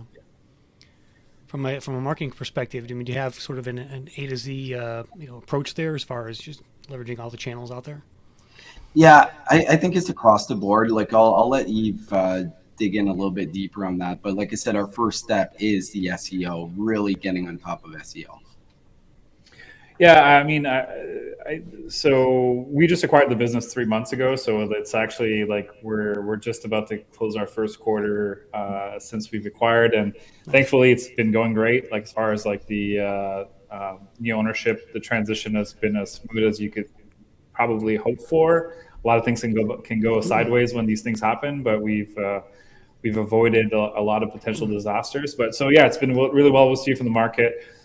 We've made a number. We've got another acquisition that's actually in the works now that's going to get announced probably in April or May, and that will be another one that kind of, again, continues to demonstrate our commitment to creating a better experience for job seekers, and also for employers to present themselves in a better light, and to understand, the importance of a job ad is not a job description, right? And to understand that they need to do a better job at conveying why they're a great employer and why someone should consider applying there for an opportunity. So we're really just building the fundamentals of the business right now. Like, when we acquired Career Beacon, our team was 4, just to give you some context, and we're about to hire employee number 20. And that's a very, for us anyway, it's a pretty quick growth trajectory. Yeah. So a lot of these things kind of takes a little bit of time to gel, but once we're kind of past the stage of building the foundation for all of this, then you'll definitely be seeing a lot more of us in all of the different channels. It's definitely going to be an omni-channel approach to growing the business. So we've brought in some exciting people to lead those aspects of the business for us, and it just takes a little bit of time to build it up. Yeah, Yves, I'm curious. How do you value a purchase like this? I mean, you don't have to give us numbers, but like, when you went into this process of buying Career Beacon, I mean, how did you approach valuing the business itself? Well, we had a history. We did a partnership with Career Beacon back in 2017, and essentially, we were becoming a little bit of, like, we were competing a little bit. We had an ATS that a lot of the customers loved using. They wanted to buy the ATS so they could white label it and add it to Career Beacon as an additional product offering. We didn't want necessarily to work under that business. It's just culture-wise, it's two different entities completely. So we did a partnership with them where we white label our product to allow them to offer to their customer base. So while doing that, it allowed us to see a lot of the business from the inside. We get to see a lot of the inefficiencies that were still there, even though we had brought a few improvements in those areas, but there were still opportunities to continue to optimize. And we just saw the amount of, like, value that customers were getting out of it. So for us, like we were a little timely in trying to approach them we figured with the pandemic, they probably were a little bit nervous about what the future of Caribbean can look like. So we approached them actually at the onset of the pandemic to acquire them, but banks were a little bit nervous about funding any type of transaction for the first few months of the pandemic because no one knew what the hell was going to happen. Yep. But then we reapproached them before things got back to normal a little bit. We approached them in December 2020. As far as valuation went, we just went. We got it for less than 2x gross revenue, so I think we got a good deal out of it. Yeah. Yeah, it's an interesting number there. I've seen just over the years job boards go for between 2 to 4x of annual revenue. So it's we got it for about 1.5, 1.6 gross revenue. Interesting. Yeah. Okay. Is there going to be plans like integrate your ATS portion of as well in terms of that process? Applying on a career beacon and getting into the ATS as well. Yeah, we're gonna. I mean, that's probably more of a 2023 thing. Like we may start in Q4 this year, but what we're really trying to do right now is get again going back to not to sound repetitive, but going back to the fundamentals of the business. I think the conversion of our product. We also have another product called All On Board, which is an onboarding platform, which I'm very excited about. But when the opportunity to acquire Career Beacon came into play, we kind of put it on the side and just didn't really revisit it. But we have some very robust products. We still have to figure out how we converge those because there's a lot of elements in there. It's not as easy as just saying everything's Career Beacon. Yeah. There's slightly different user experiences across the different products. There's different user account types, and there's different types of security measures that we have to look at, privacy measures and security measures that we have to make sure we're on top of. So those things will take some time. But we do have some great baselines to be able to move to at some point. Yeah. I remember ZipRecruiter a couple of years ago. That must have been like 4 or 5 years ago. They launched a onboarding product. You remember that, Serge? It was called Zip Hire. Yes. And they shut it down after like maybe a year or something. I don't even think it lasted a year. Yeah, maybe. I don't think it lasted. It's interesting because All On Board is actually very similar to other products in the market right now. When I first came on to alongside and took a deep dive at All On Board, I was blown away. And I'm like, we need to bring this to market as soon as possible, which we will. It seems like a natural tool to add, though, to me. It seems it like is. A product, Yeah, absolutely. Yep. So what's the pricing model today on the site, Serge? Can you kind of break it down? And what changes do you plan to make on the pricing side of things?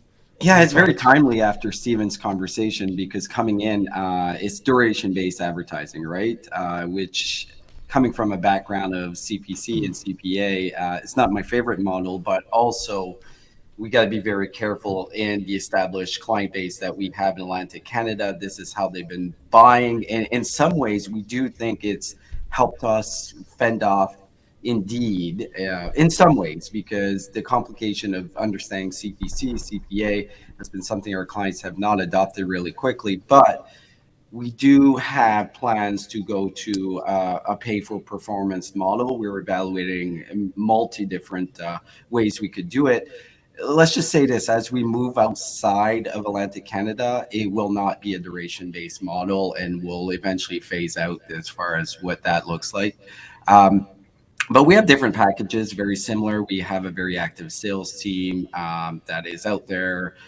So we're trying what's to. the basic price point today, like for a single posting? Yeah, $375 for one single posting. Yeah, $375. Then you'll see there's different levels as we go as well. We're also looking at a ton of partnerships. Obviously, eventually integrating the other products that are in our product suite, but we're looking at a more solution-based selling approach, selling multiple products, even if they're not ours, to fit what the client is looking for.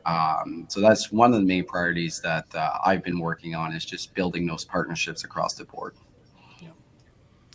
How do you feel about positioning yourselves against the Indeeds of the world? Just talk to me about sort of your messaging there, maybe how you're going to approach that with employers. I'll start with this one, even you can join in. Like I like I said, we do not want to be a competitor to them, but it will be forced upon us, right? So how can you be different? How can you approach it a little bit in a way that's unique? And I know Indeed and Zip have been very focused on getting a lot of employers buying and selling traffic. But I think we can all agree the candidate experience on these sites have been poor in a lot of ways in finding the right jobs, the confusion of just a multitude of jobs that they never hear back. So I think we have tons of opportunities to slowly make our mark till like, we kind of want to be low key in a way, right? We don't even want them to know that we're doing anything until it's too late, which is a pretty broad aspiration. Let's just say that. But in reality, we want to focus really, as Eve started, on the candidate experience being exceptional. And we all know if we have candidates, we'll get the clients. So, Eve, please chime in. Well, I mean, I'll just echo what you said. I think these Indeed and Talent, well, not even Talent, but Indeed and Zip have only really started to invest on the talent side in recent years, and you're starting to see some improvements there as far as that experience goes. But I think there's still a lot of inroads to be made. So for us, like, we want to focus. We want people to, like, job seekers to go and sign up for Career Beacon and then basically just be amazed by just like how much value they feel they're getting out of it versus just like, here's a place for you to dump your resume and your cover letter and to see who you applied for. So we want to invest in creating the same level of sophistication for job seekers that all these companies are investing for employers. So for that, the dream or the field of dream is like, if we build it, they will come. And so it's like, you do have a little bit of a field there in your background. So for us, it's, oh, okay. Well, nice. It looks very peaceful. Yes. So, I took that. Awesome. But yeah, so for us, it's more so, we believe that if we invest and create a genuine experience that that's authentic and people will resonate with it, it will lead to that those users coming over. And as Serge mentioned, it becomes an easy selling point. I think I forget who said it earlier that you can sell as long as you get companies get good candidates and the price is kind of almost irrelevant, right? It's about getting the right candidates for the opportunity. Your job as a job board is to drive applications. Yeah. If you're doing that, employers will come back time and time again. Yeah, so that's a lot of our eggs that are in that basket right now. Yeah. I imagine you'd be creating a lot of content too for seekers. Do you have a content strategy you're thinking about, and hiring some writers, things like that, or? Yeah, we've got. We're pretty excited about the team that we're putting together, actually, and on the content side, we're doing a full overhaul of like how content was done historically for the businesses, and so. So we brought in some people that have done it extremely well for other organizations in the past. So you'll start seeing that. I think in Q2 you'll start to see a lot of subject matter expertise and industry leadership content as far as how, and a lot of it will be in two categories, I would say, like in terms of like job seekers, in terms of helping elevate their confidence and their approach to job seeking. But also for employers to just put their best foot forward, right? Present themselves in the best possible light, which I think a lot of them have a lot of work to do to be able to do that properly. Yeah, content is a very big piece of our strategy moving forward. So having the right resources, the trusted sources as well, that right content that will help definitely on the SEO side as well. And you never know, we might do a podcast. There's I know a couple of people that do really good podcasts that might be able to start one at Career Beacon. So we've got a lot of ideas and concepts in place that we're already trying to start implementing and executing on. Yeah. What's your traffic like, guys? Is it like a couple 100,000 monthly visitors? Bigger than that, or? Right now it's a couple 100,000, but at its peak, Career Beacon was actually around 600,000 or 700,000 per month of unique visitors. So it was pretty substantial, but the previous owners didn't really reinvest in the business for the last number of years. They were more focused on driving profits. Yeah, they were just stability and profit is kind of like, especially when COVID hit, like they really pressed the brakes on investing anything in growing the business. So, and they didn't really they never really had a vision. The Career Beacon was kind of a bit of, I kind of joke that it was built by accident. Like they started this business as an extension of their advertising, their newspaper advertising section back in the late 90s, early 2000s, and it grew very quickly. Kudos to them, but they really missed out on an opportunity to scale it even more. Like, because at one point, Career Beacon was bigger than Indeed and other players in the market in Canada, but that ship has sailed.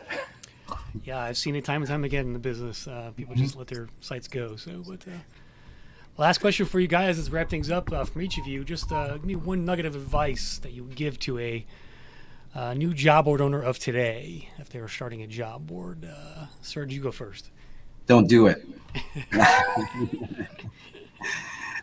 No, I'm kidding. I think it's interesting because a lot of people that I've known that are not from the industry or not from talent acquisition have started job boards, right? And a lot of them failed.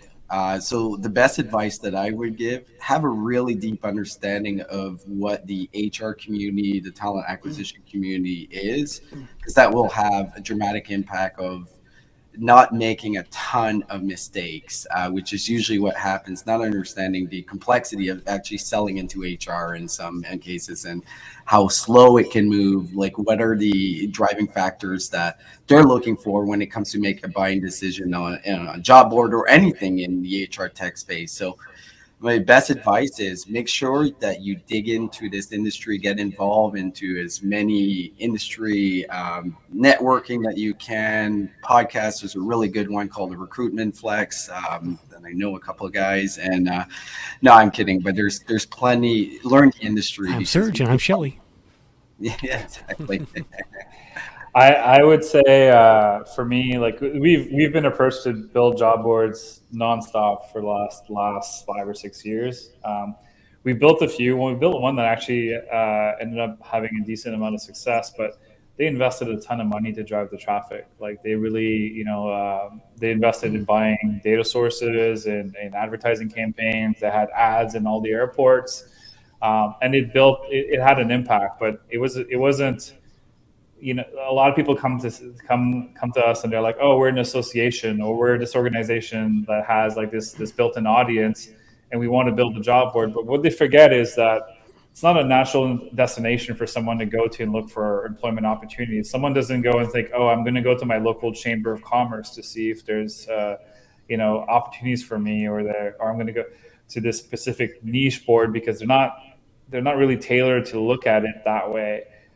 So I would say, like, if you're thinking about that, think about all the proxy things that you need to do around building a job. Building a job board technology is the easy part. Like the technology aspect of it, the user experience to some degree is easier, but building everything around that for it to be successful is where all the real work happens and the real investments needs to be.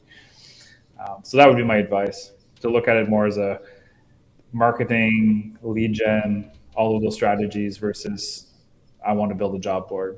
Yeah. And Jeff Dickey Chase says in the chat there, to succeed, know your niche, understand how employers recruit, and understand you are running a business. So well said there, Jeff. I would agree. So, well, guys, we're at the end of our show today. So thanks for wrapping us up. And you guys come to the happy hour? I can't, unfortunately, but I'm not sure. Yeah. All right. I'll be back a drink for us. I'll be there, Chris. All right, Serge. All right, well, appreciate you guys, everybody coming today. Pretty good show, and what'd you guys think? Are you asking the general audience or Serge and I? No, I'm asking you guys. Yeah. Okay. There was a couple of slackers. Did you learn anything? What did you learn today, Serge? Well, Jeff Dickey Chasins always has some useful information. Most of it is I kind of ignore, but usually it's pretty good. No, there was a lot of good tidbits from each of the presentations. I think the one that was Stephen's presentation was very interesting to me, especially as we look into going into a programmatic or CPC or any type of pay for performance. It's one of the things that we're deeply looking at in not just doing it in a traditional way. So I thought that's the thing that I got out of it the most was Stephen. So Stephen, don't let that go to your head. You just might. I got the best thing. It seems like a very close, tight knit community, which is awesome to see. So I feel like every one of you guys know each other from other things that you've done together. So I'm pretty new to the scene. So I'll piggyback on Serge on this one. But yeah, that's what I'll comment for now. Well, welcome to the job board world, Yves. Thanks. You're in it now. That's right. That's all good. I'm ready for it. Okay. All right, everyone. Well, appreciate you guys joining us. I'll email out the link to the Zoom again right after this. And again, you can check back this link. You'll find the replay here after it processes. I'll give it like 15 minutes probably. And you can watch it on demand anytime. So we out. Thanks. See you guys. See ya. Thanks, everybody.